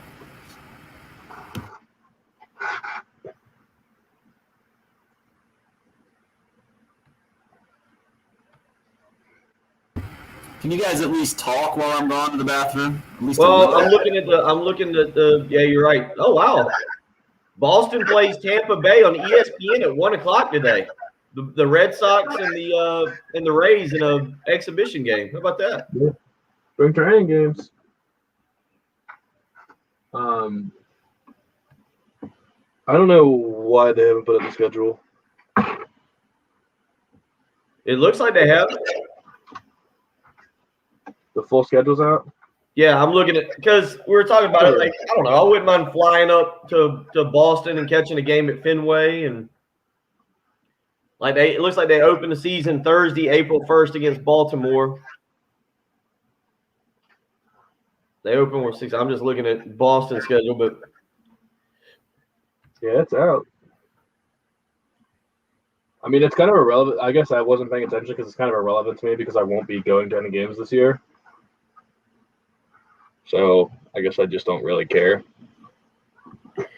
I don't know if going to – I will admit, if I went to Ireland or Scotland or something like that, catching a soccer game might be fun. I feel like the environment there would be something else, especially if there's some pubs around where all these soccer fans are tailgating. The hooligans. Sure. Yeah, hooligans, though, I don't know if I want to get involved with the hooligans. I feel like that doesn't end well for me.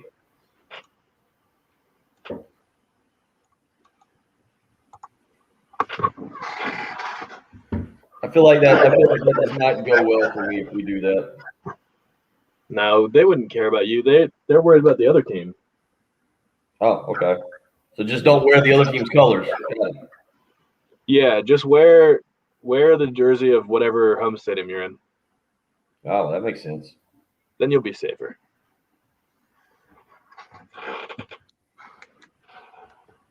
I need to start looking. Maybe coming up with a plan. For what? Some traveling here in the next few months. I'm not going to have a day off until baseball season ends, so I will not be leaving Columbia for the next 3 months. I'm going to try and Austin's got soccer through April 18th, which makes it hard to get it and go anywhere. Soccer and then the spring game April 24th, and then my birthday is the following weekend.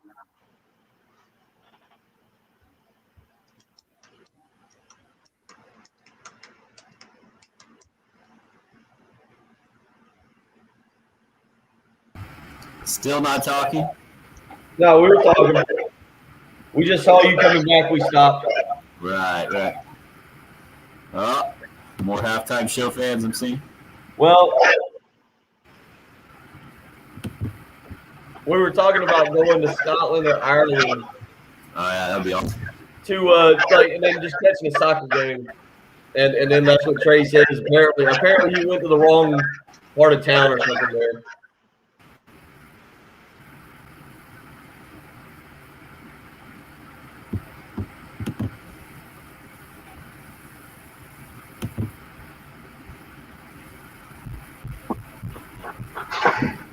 All right. We got time for a little bit more black coffee? Of course we do. Sure, you got 30 seconds. 30 seconds.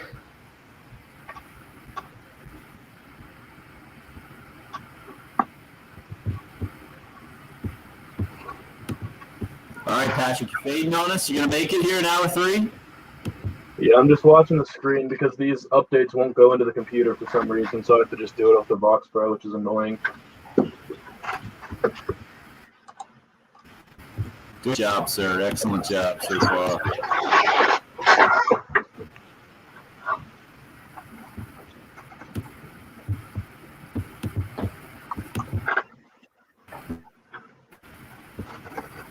We need to get a haircut.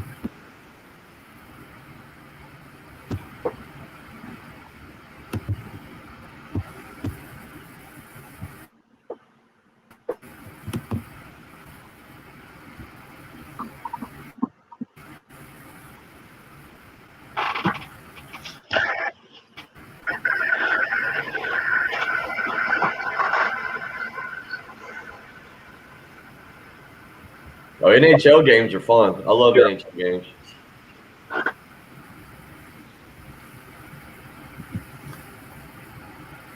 What stadium you heading to? Money not an issue. Even time is not an issue. Bill's just going all kind of hypothetical on any stadium, any game this morning. Is coming off our conversation about Gamecock football and ticket prices.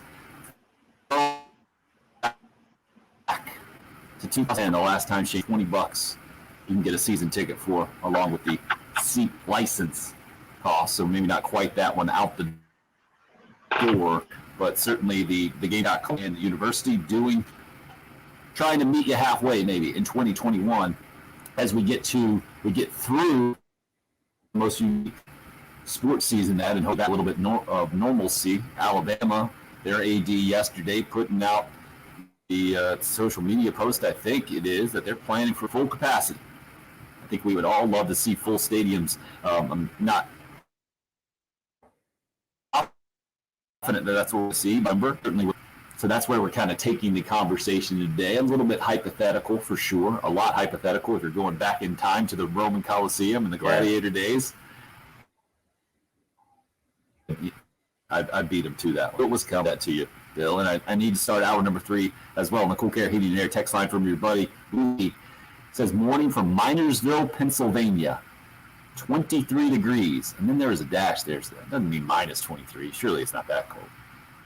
Not counting the wind chill, though. He says, I love the South. Ooh, that feel warmer this morning. Up in the 18-wheeler, staying warm in Minersville, PA. Thanks for weighing in this morning, Rooster P, to start us here. Hour number 3. So you see good suggestions on the live video stream, Bill, as we're talking about some stadiums to visit there. The newer ones have popped up. The Raider Stadium in Vegas, Jerry World, and then some intro venues you guys were talking about, I think, as well. Well, we've gone down a rabbit hole here, more of international soccer competition, which is, look, this is not a joke at the halftime crew, but yeah, I'd be interested in going out. I think I'd be interested in going over to Europe for a soccer match. That seems like an interesting experience. I don't know what stadium I'd want to go to or who I'd want to go see. There's not a favorite there, but that would be kind of interesting. I'm just thinking, we were kind of talking off air about some travel, if you're allowed to travel this year. The Major League Baseball schedule has been put out, Tim. I don't know if you were a part of that, if you wandered off the live stream there in time. I was looking just kind of like I think you're on the live stream, you put up, you said your top 5, your bucket list of stadiums that you have right now. And yeah, let's see if I can remember what I put up there. Fog Allen there, Kansas, for basketball. That was their only basketball venue. And then I think all 4 other college football venues. One NFL. Lambeau was the NFL one. Notre Dame, the Coliseum in LA, and then the Rose Bowl. That would be my top 5 off the top of my head. Okay. See, I gotta go, and I gotta admit, I feel like baseball is where I would go more. I've always, don't ask why. I think going to Camp Randall in Wisconsin would be a lot of fun, but that's 1. Wrigley Field is 2. Fenway is 3. The whatever they're calling it now, Pac-Bell, AT&T, but the Giants, San Francisco Giants Stadium is on my list. And then I gotta admit, kind of number 5, I think I'm going to go with the new Raiders Stadium. I think that's where I would want to go. I don't mind that top 5 a bit. I've been really fortunate enough to go to Fenway and Wrigley, so that's why those aren't on my list. A bunch of those baseball parks, Camden Yards, and the whole thing. Patrick sounded a lot of my dad. One of the reasons why I've been to those stadiums is like, as a kid, I think my dad was basically doing this game for summer vacations, going to the baseball parks he wanted to go to, and then selling it as showing the kids the country as well. And we went to we did some museums, some of that as well, but I got to see things that way. I'm not going to do a stadium. You're going to go international and work the international. I mean, yeah, if we're just arbitrarily picking a stadium with no money attached and it's just whatever you want, yeah, I'm going to go international because I'd like to leave the country, and I'm not sure if I'd have the chance to do that. So, yeah, I mean, I'd pick Barcelona or one of those Spanish soccer powerhouses. Maybe a big-time match at Wembley Stadium, like the most famous stadium in world soccer. Let me ask this, is anybody throwing in Wimbledon? Are you willing to throw in center court Wimbledon? I mean, I'm asking out there because Wimbledon is you mentioned when you say something like that. I mean, because Waddy hits us up and says Army-Navy game. Well, that's a game. There's a difference there, talking about going to a particular game. This might not be a good game you're going to see. You might be stuck watching the Red Sox and the Orioles. Baltimore's supposed to be bad again this year, right? Not going to be good in the Major League Baseball thing. Okay. Terrible. Yeah. So you could be stuck watching a really bad game, but what stadium do you want to go experience? Not necessarily the game itself, which I think is interesting. The Major League Baseball stadiums is what's kind of led this charge, and now the NFL is following in the footsteps of building a stadium with amenities for you to come and enjoy. Now football's going behind it, right? Like we don't have that in the NBA. What is the facility in the NBA, Patrick? Barclays Center. Is that it? Yeah. I mean, Madison Square Garden is the most iconic. That's Right, still I've been that has the most expensive tickets, but Barclays Center is the newest and nicest. I got The an ace new of one, spades. Golden State Arena is supposed to be ridiculous too, and the Clippers are also building a new arena. I got an ace of spades on the Madison Square Garden. Bret the Hitman Hart versus the Undertaker back in the '90s in Madison Square Garden. Impressive. Can't beat that. People take that. 803-404-6100. I'd like to go to a Cowboys Thanksgiving Day game against that Washington team, Chris. It's interesting. I got to go to in the old Cowboy Randy Moss and the Vikings, 2000, I think it was. So I don't. I would recommend that if you could do it for sure. I want to go to the 16th hole. Chad says at the Waste Management Phoenix Open, the loudest hole in golf.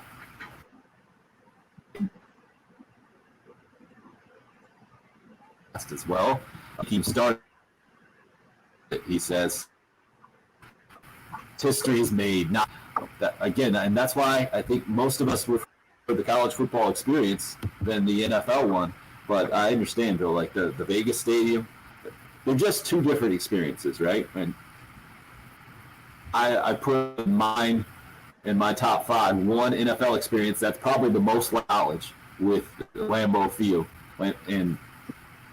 and the Green Bay Packers and that whole scene. It wouldn't be for creature comforts or anything like that. It would be the exact. Wouldn't Lambeau be the exact opposite of the Raider Stadium? I think right now, or the SoFi Stadium, maybe. No, I think they've upgraded. I had a good friend that went there 2 years ago for that massive snow game. I think it was against the Panthers, and he was in a suite.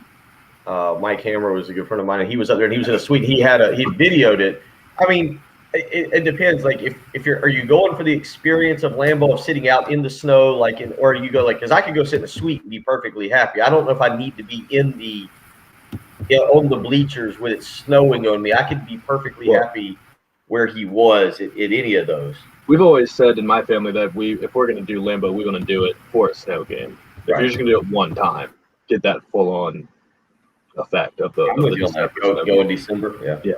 For just a one-time thing. No, I'm with you on that.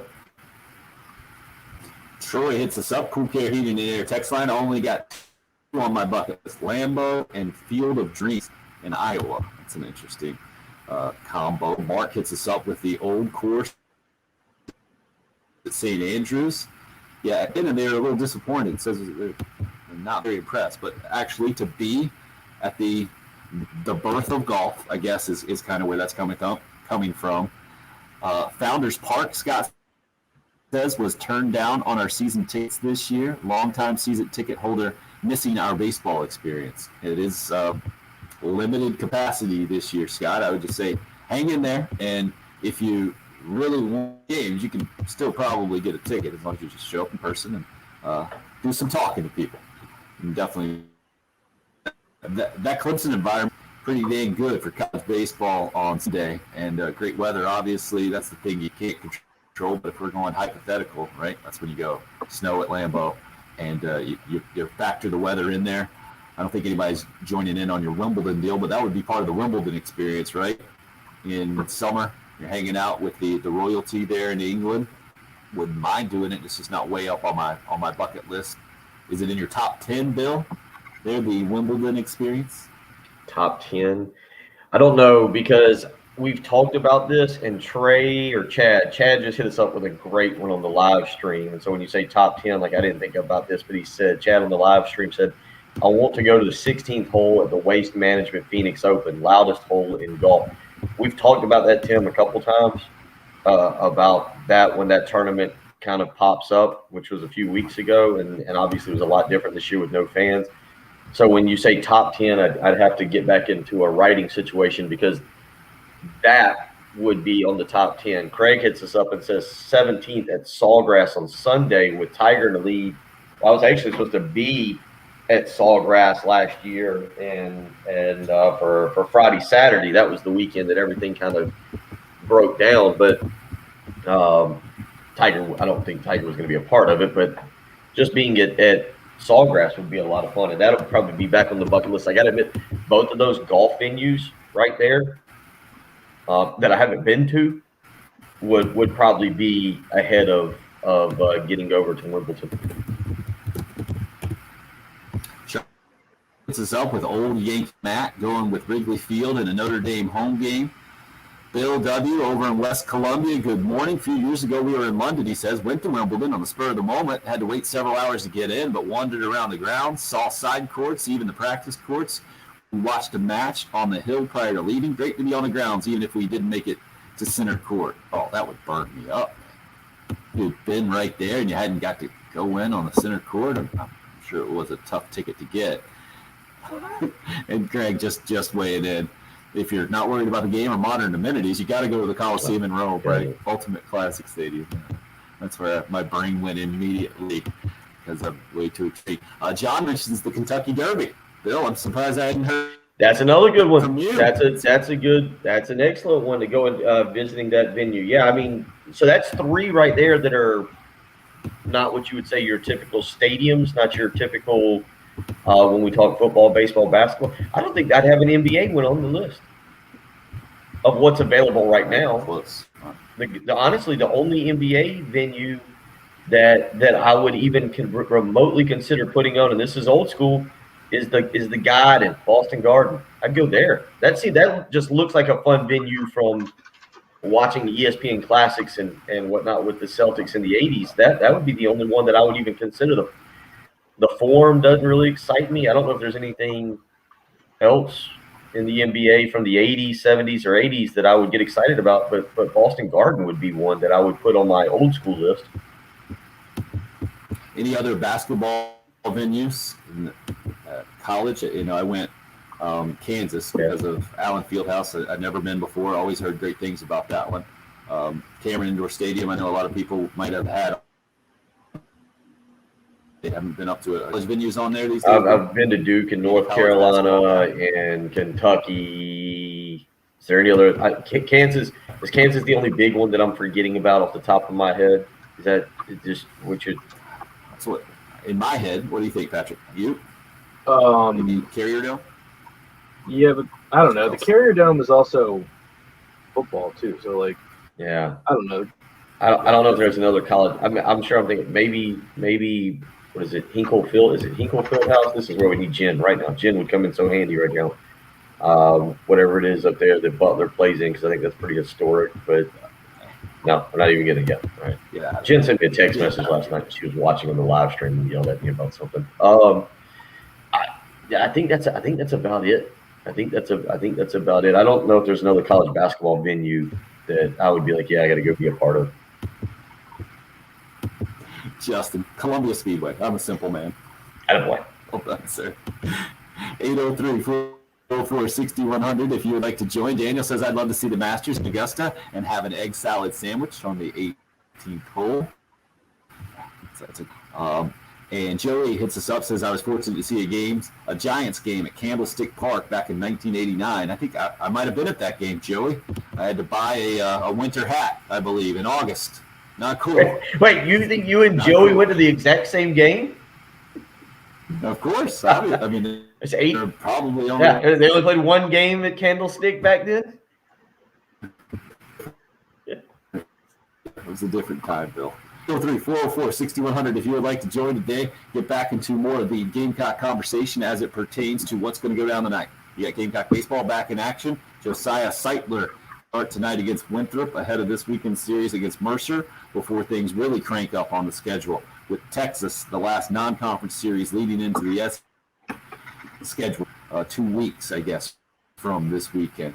Also, Gamecock basketball at home, Colonial Life Arena, Arkansas coming to town. And Bill, you touched on it about a year ago is when everything went down when you were headed to the Players Championship down in Jacksonville, and it was about a year ago that the Gamecocks were set to play Arkansas at the SEC tournament.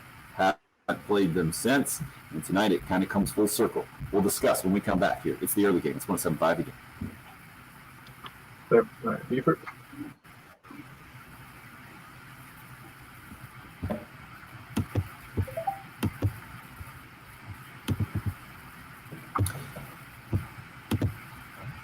So, guys, if you were looking to maybe get a new house, maybe upgrade, it's kind of where I'm at in life right now. Just added the third child. The square footage around the house is getting a little tight. I recommend you give a call down to Buford Lending, 843-441-0668. Benji Getzi is running the place at Buford Lending and has done it for 25 years. What Benji wants you to do is just give him a call to check it out. He also wants you to, wherever you might have called before about a mortgage or a mortgage, fantastic fees, stay onto your bank. He wants you to call all those guys and just put him on the list as well, because he's going to get you a great deal. And he's confident that he can get you the best deal. And if you can get a better deal somewhere else, they'll encourage you to take that as well. Benji and his team have been doing it for a long time, and they know how to get you the good deal. 441-0668. It's Buford Lending. That number is the number for Benji Getzi, and his team will get back to you within 24 hours and discuss exactly what your options may be for Buford Lending. Again, their number, 843-441-0668.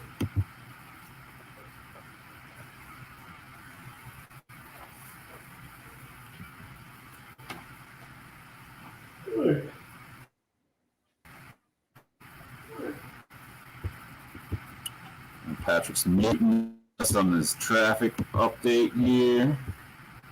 Is there a Fenway of lacrosse? Great question, Trey. That's what I was wondering. What's the lacrosse I would say thing? no. Uh-oh, now we got Bill.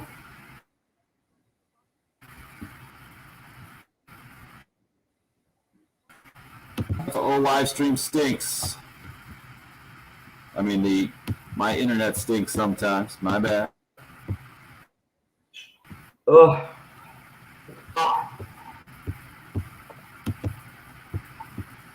My apologies. Fortunately, the live stream broadcast still free. Am I dipping out on your live stream, Bill, often this morning? Yeah, you're pausing in and out.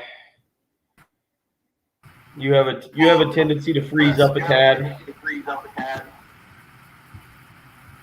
Patrick, we got the question in. Is there a Fenway of lacrosse from Trey? Oh, no. He's on mute. I'm unmuted. Yeah, there is. There.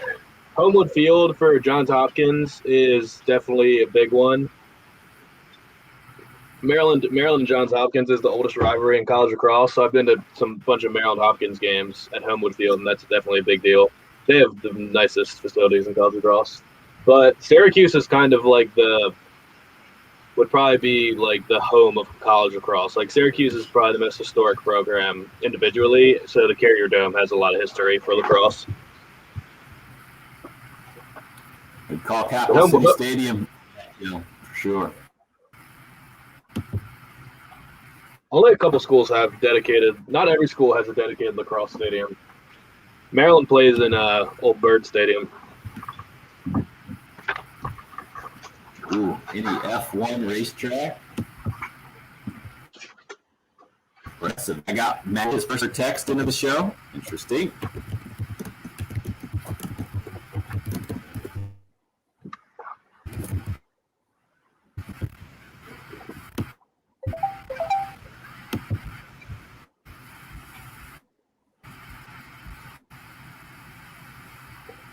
Okay, Daniel just wanted to point out the Eric Norwood touchdowns against Kentucky on a Thursday. Right.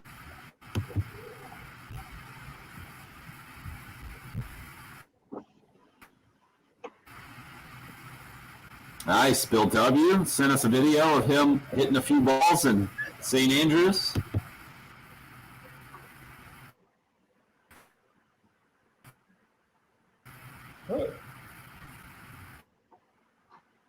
I think Daniel's mixing a couple games together. Yeah, I don't remember it raining at all at that game. Yeah, I don't either.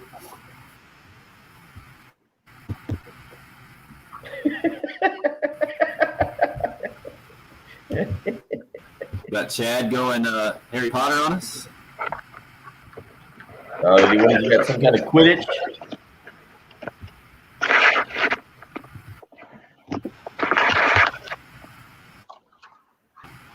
You guys are so funny.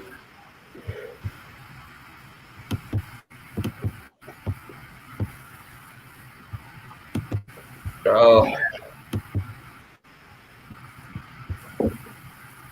Alan, we got to figure out when I've got to come out in the next month or so and let somebody take hockey shots at me so we can make Patrick happy.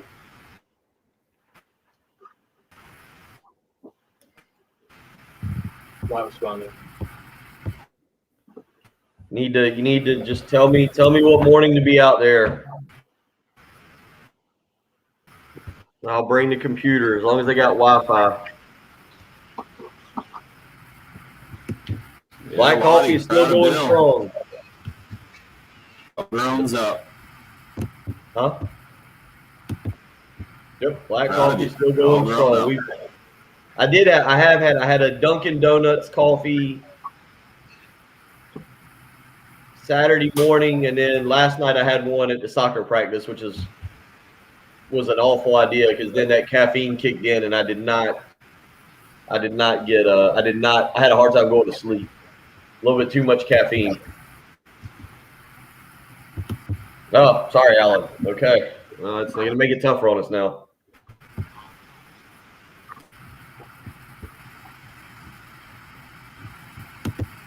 All right, we're about to come back. Coming back.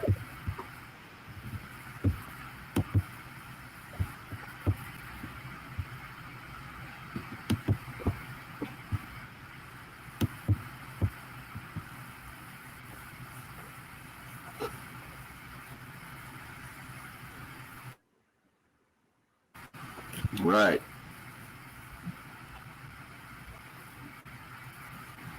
Yep.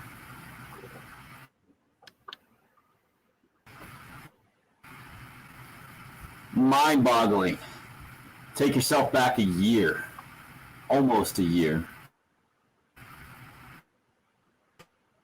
Basketball tournaments, the SEC on Friday night. Last year, it was the conference basketball tournament where, at least I will always remember the COVID situation going down. I'm sure NBA fans might remember that specific, was it Utah game where Rudy Gobert test positive and they run on the court before the game and shut that thing down. I remember Chris Paul looking all confused in that video and that scene. Certainly is part of the memory, but from the Gamecock perspective, they had the one of the bye, they get the double bye. They didn't have to play in the Wednesday night game. It was Arkansas and Vanderbilt playing in that game. Carolina got the. It was Arkansas set to take on Carolina on Thursday night, and then that game didn't happen. It was a noon game. I think Clemson was supposed to play that day against Notre Dame, if I'm not mistaken.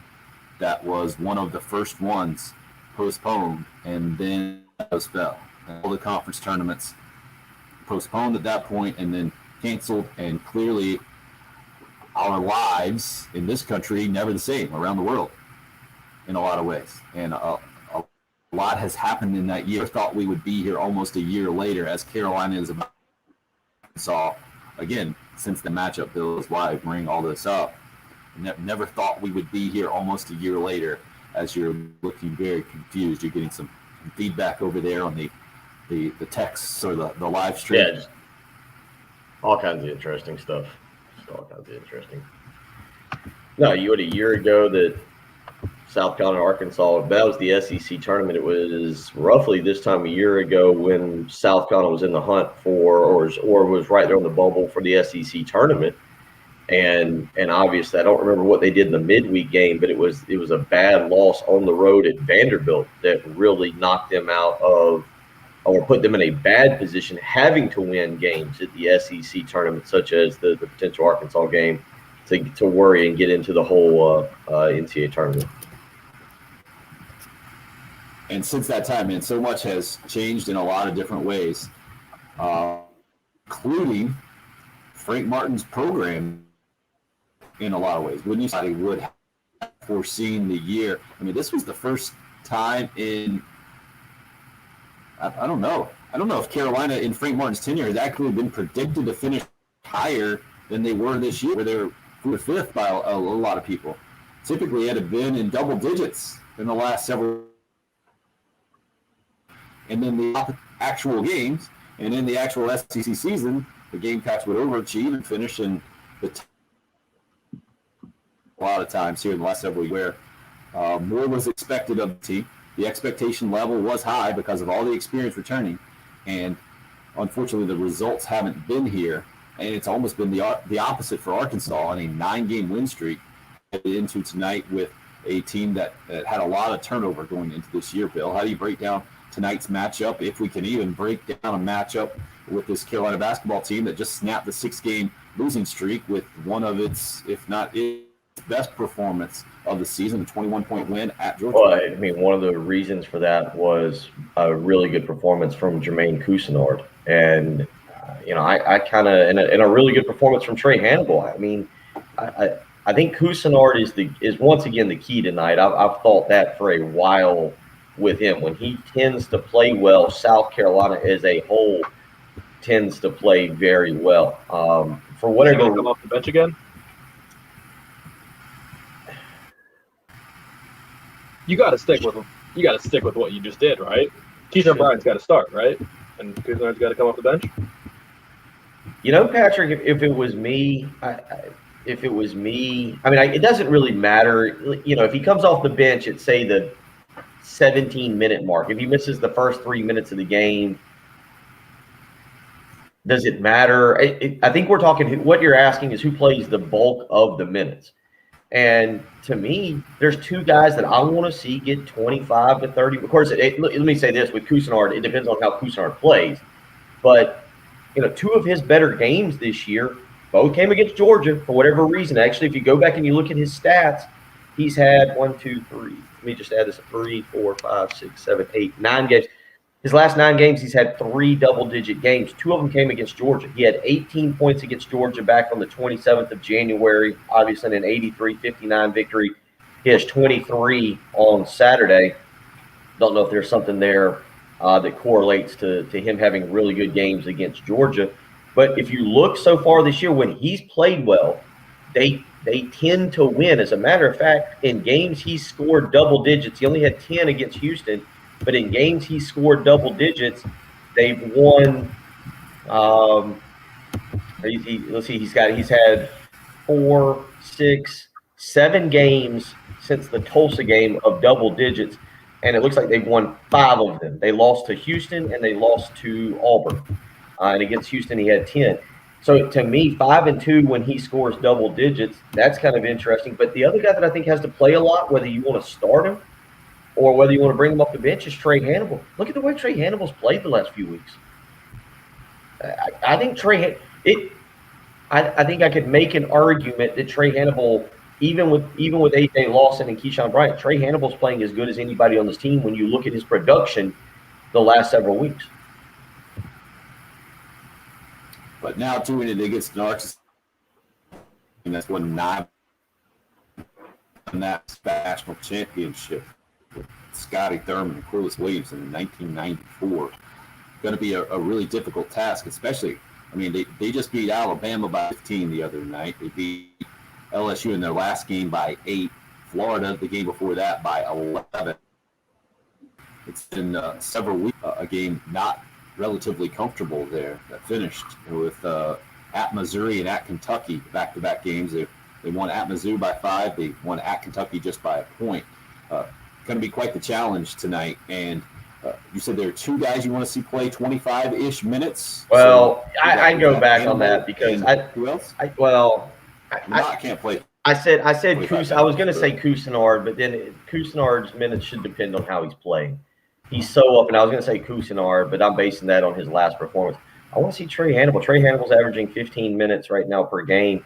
But, again, if you go back over his last several games, Hannibal's been good. 15 against Georgia, 15 against Missouri. Obviously, was a little off on the Tennessee game. Only had 4, but then 12 against Mississippi.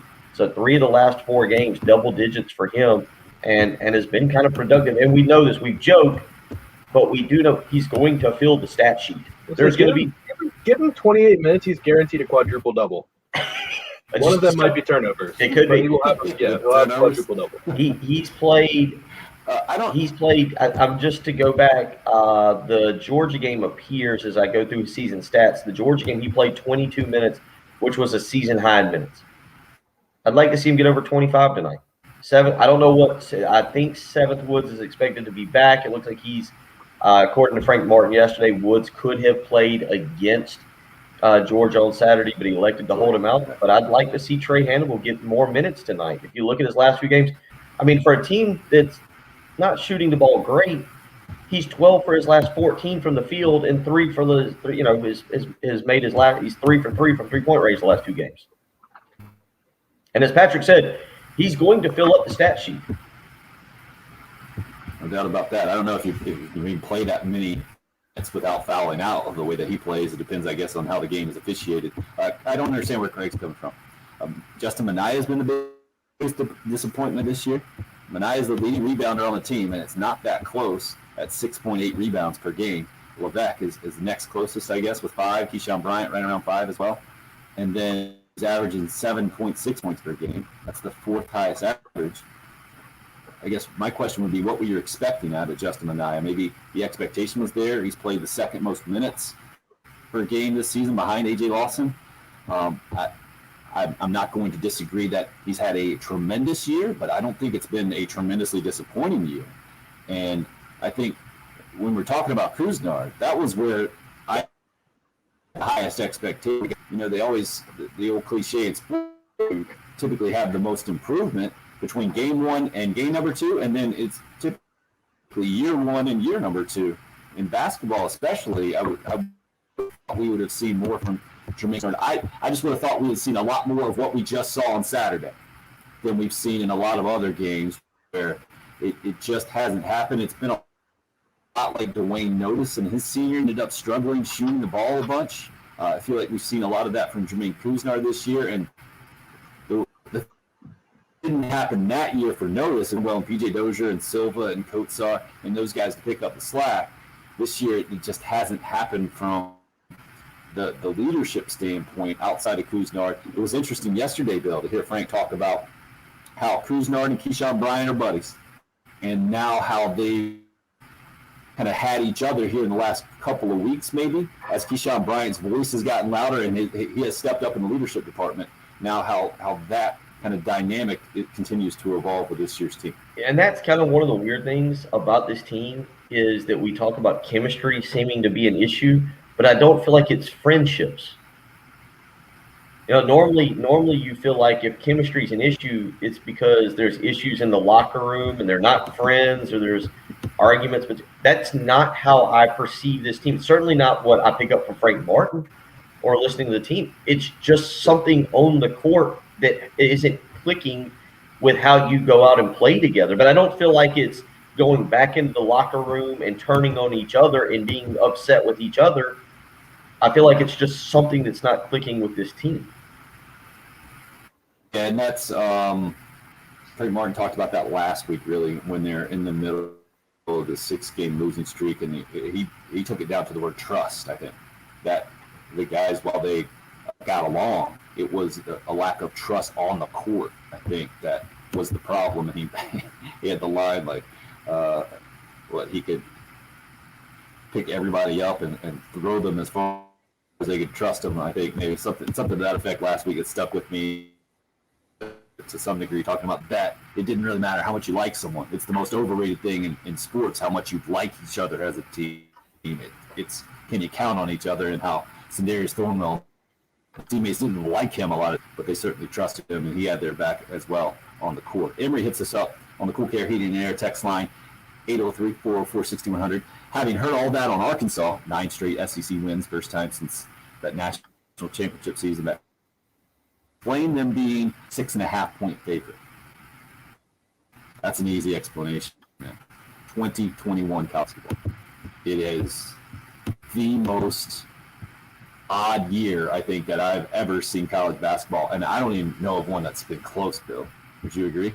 Yeah, well, I mean, when you take fans, this is kind of what we talked about. When you take fans out of college basketball. I don't know if there's a sport that changes more when you lose the fans. Would you guys agree? Totally. I got to admit, like, we knew that some college football games didn't have fans. I saw the NFL without fans.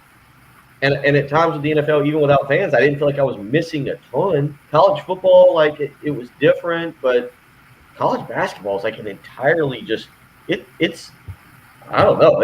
I don't know how to explain it, to put it in words, that watching college basketball without the student section there razzing somebody or getting on to somebody, it's just a totally different thing to try and watch on television. Especially when you're watching two non-tournament teams playing in February and March. Yeah. It just doesn't have that natural energy.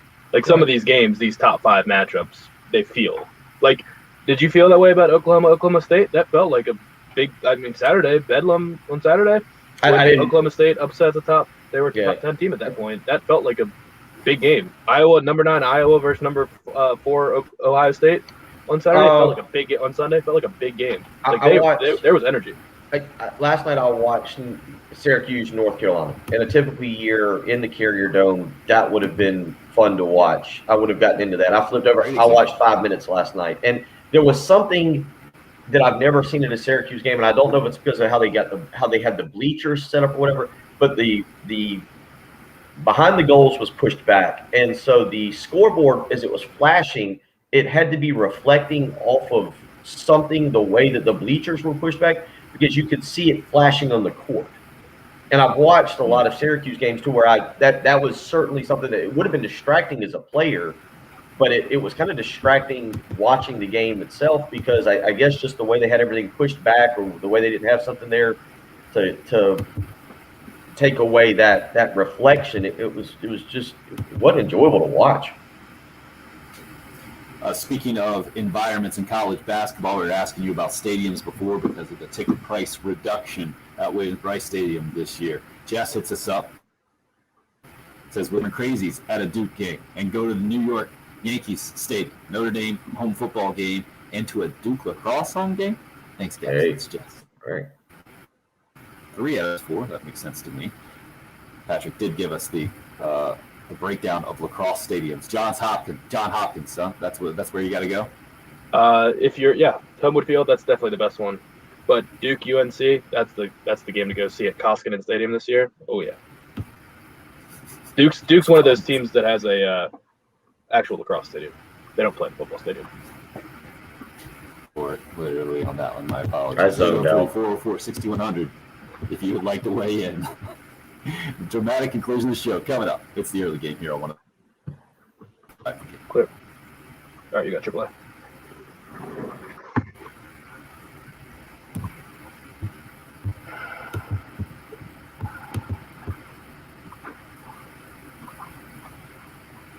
Allen is definitely part of it. That, and you don't have enough good players. Well, they're surging now. Right. There are certain things in life that when it breaks or it's not working properly, you want it fixed, and you want it fixed now, and you want it fixed by people that you truly trust and believe in. Your heating and air unit is definitely one of those items. If you lose your heat, if your air goes out during the summer, especially in Columbia, South Carolina, you are fully aware of the importance of having somebody professional, somebody you can trust, somebody that you believe in to come out and fix your unit. AAA Heating and Air will do exactly that. Believe me, I use them. I've got 2 kids. If my heat's out, if my air's out, I need to have that fixed. I need to have it fixed ASAP, and I need to have it fixed by people that I can believe in and trust, and that's not jerking me around. AAA Heating and Air will do just that for you. Give them a call today if you've got problems. 803-677-1500. That phone number again, 803-677-1500. Not only that, they'll pay you $1,500 to buy back your old unit. Plus, listen to this, give you 0% financing with no money down. You can be approved. Payments as low as $59 a month. AAA Heating and Air is a family company that you can trust right here in the Midlands. I'm telling you, there are all things out there that are going to break. And when certain things break, you know you need it fixed now, and you need it fixed by someone that you believe in and trust. And that's why I go straight to AAA Heating and Air. 803-677-1500. Don't mess around. Don't bring somebody out that you're not familiar with, that you don't know, that you don't trust. Go with AAA Heating and Air. Again, they'll pay you $1,500 to buy back your old unit. Plus, you can get 0% financing with no money down, guaranteed approval if you need a new unit. It is a company you can believe in and trust from day one. Find out for yourself. 803-677-1500. That's AAA Heating and Air. Give them a call. Tell them Bill Gunner sent you.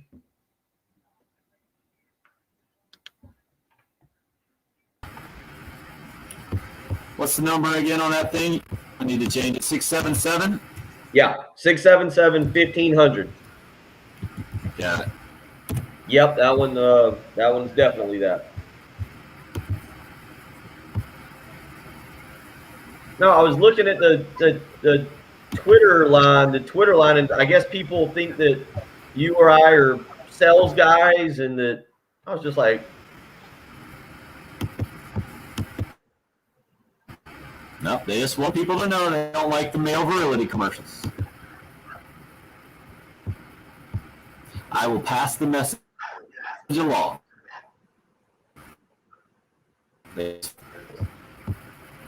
And certainly, Waddy, that's been the explanation that we've heard by and large. But again, it doesn't quite make sense for an experienced team,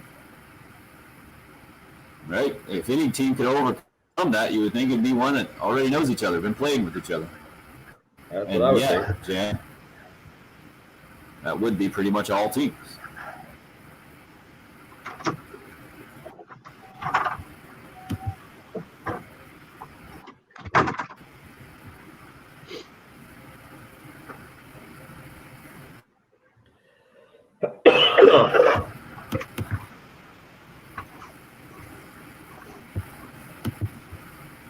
So the extended forecast, Tammy's telling me, sunny and 74 for a week from Friday. Yeah, it's supposed to be very nice. Beautiful.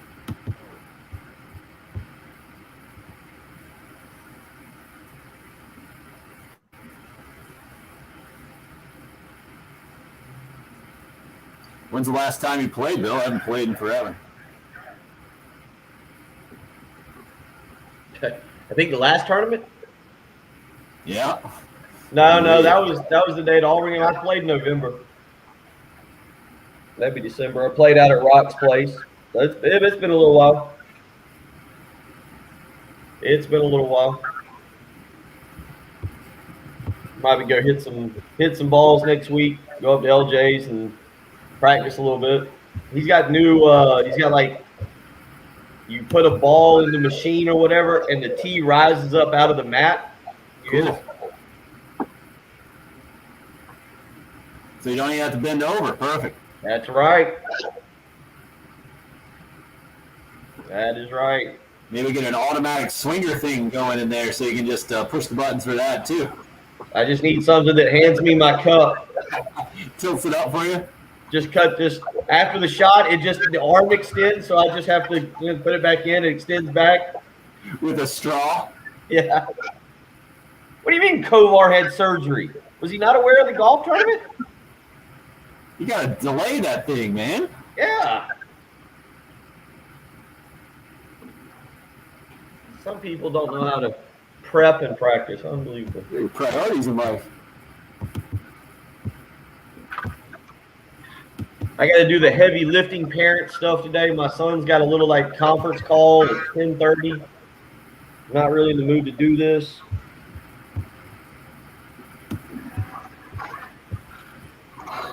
All right, we're coming back.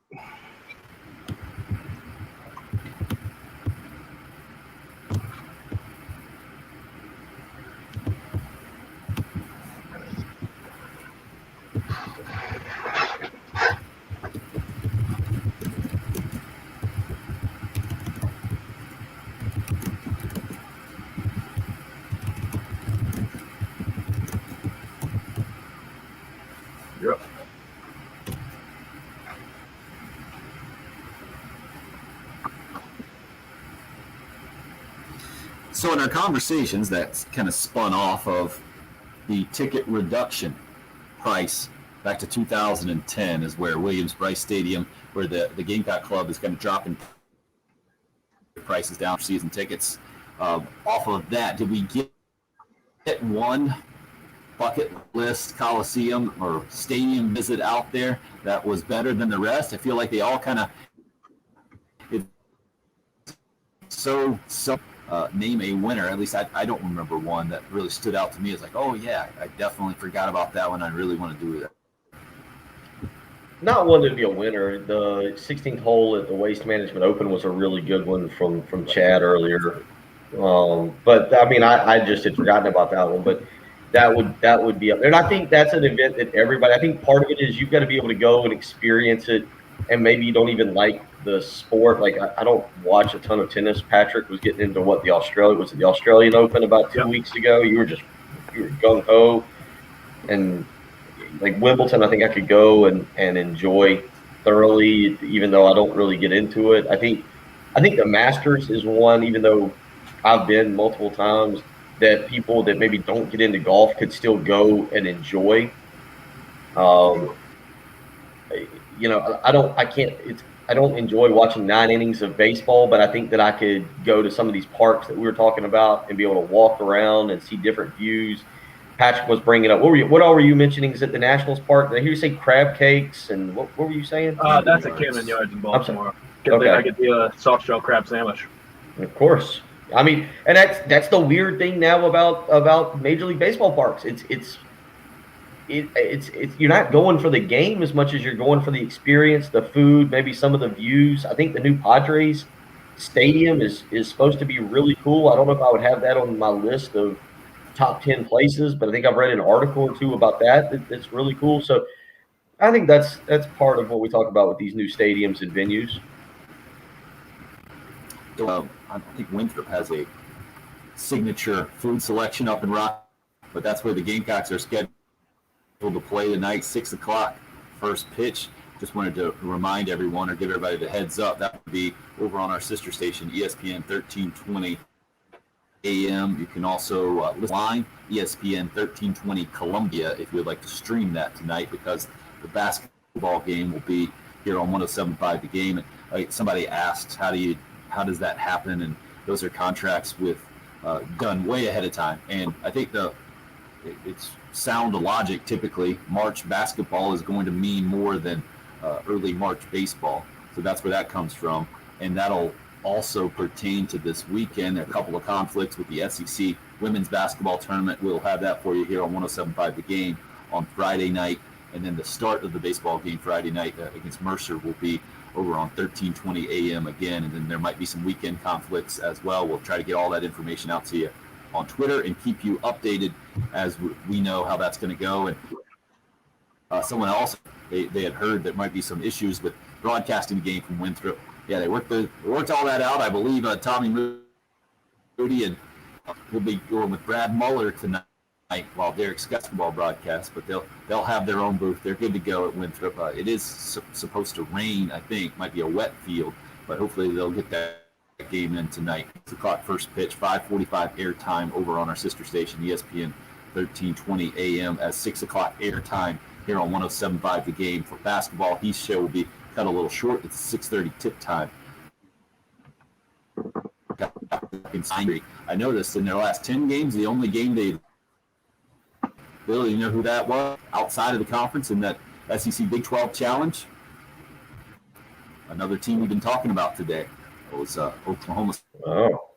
The game Arkansas has lost in its last 10-game stretch, where 9 straight SEC victories. The Gamecocks will try to end that streak tonight, like they ended the 6-game losing streak over the weekend. Bill, I'm not going to be shocked if they do it. Will you? No, we'll be shocked. That's a strong word. Surprised, but mildly surprised. 6.5 point, as you said, 6.5 point underdog. But we'll see how they do. But shocked that there's nothing South Carolina basketball can do that would shock me. Patrick, what about your thoughts headed into tonight? No, nothing will surprise me now. I mean, I guess I'll be slightly encouraged, but I don't know what it's going to change going into next year. There you go. That's the way to finish the process. I should have known Patrick would would achieve peak bitterness. I can't imagine in the many final people minutes of the care, to be show. honest. Maybe tonight could change that. You beat a hot Arkansas team. And thanks for listening to the early game here. We'll be back and talk about it tomorrow morning on 107.5 The Game. Clear. Oh, let's see what we got here. In the comments. Fulton County. Yeah, Alan. Any TV coverage of the game? Not that I know of. I guess I should let me double check, guys. So definitely this be streaming you're talking about, but I don't think there is. Let's see here. I'm looking at the release right now. No mention of streaming tonight. Just radio. No video stream. It actually does mention no video stream. And so will the basketball game be on the app instead of the baseball game? Yes, on 107.5 The Game app. So, Chris, if you want to listen to baseball streaming, ESPN 1320 Columbia. You see this text What from you Rick? laughing at? This text from Rick that on his radio, it shows our intro music playing. So it showed Shimmy Shimmy Ya by ODB, but it's all of the words. Oh, yeah. His Nice. scrolling old dirty bastard. You're welcome for that, Rick.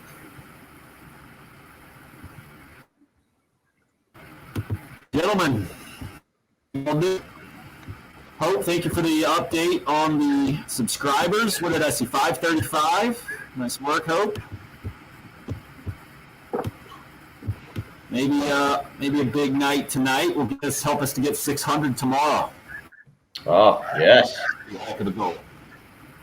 We need like a giveaway for Giveaway. that'll get people to subscribe once we get to 1,000. It's true. Is there a way to see who subscribed? Yeah, Yeah. I think so. Apologize for the technical issues. Not sure why my internet stinks today. I'll try to get on that, and hoping to have the cleaned up audio for you guys later this week. I'm way too excited about that. Nice. So that's all I got. You guys got anything? Nope. See everybody in the morning. Good job, everybody. Team effort. Go Going team. out strong. Millions of dollars, Craig. Millions of dollars. It depends.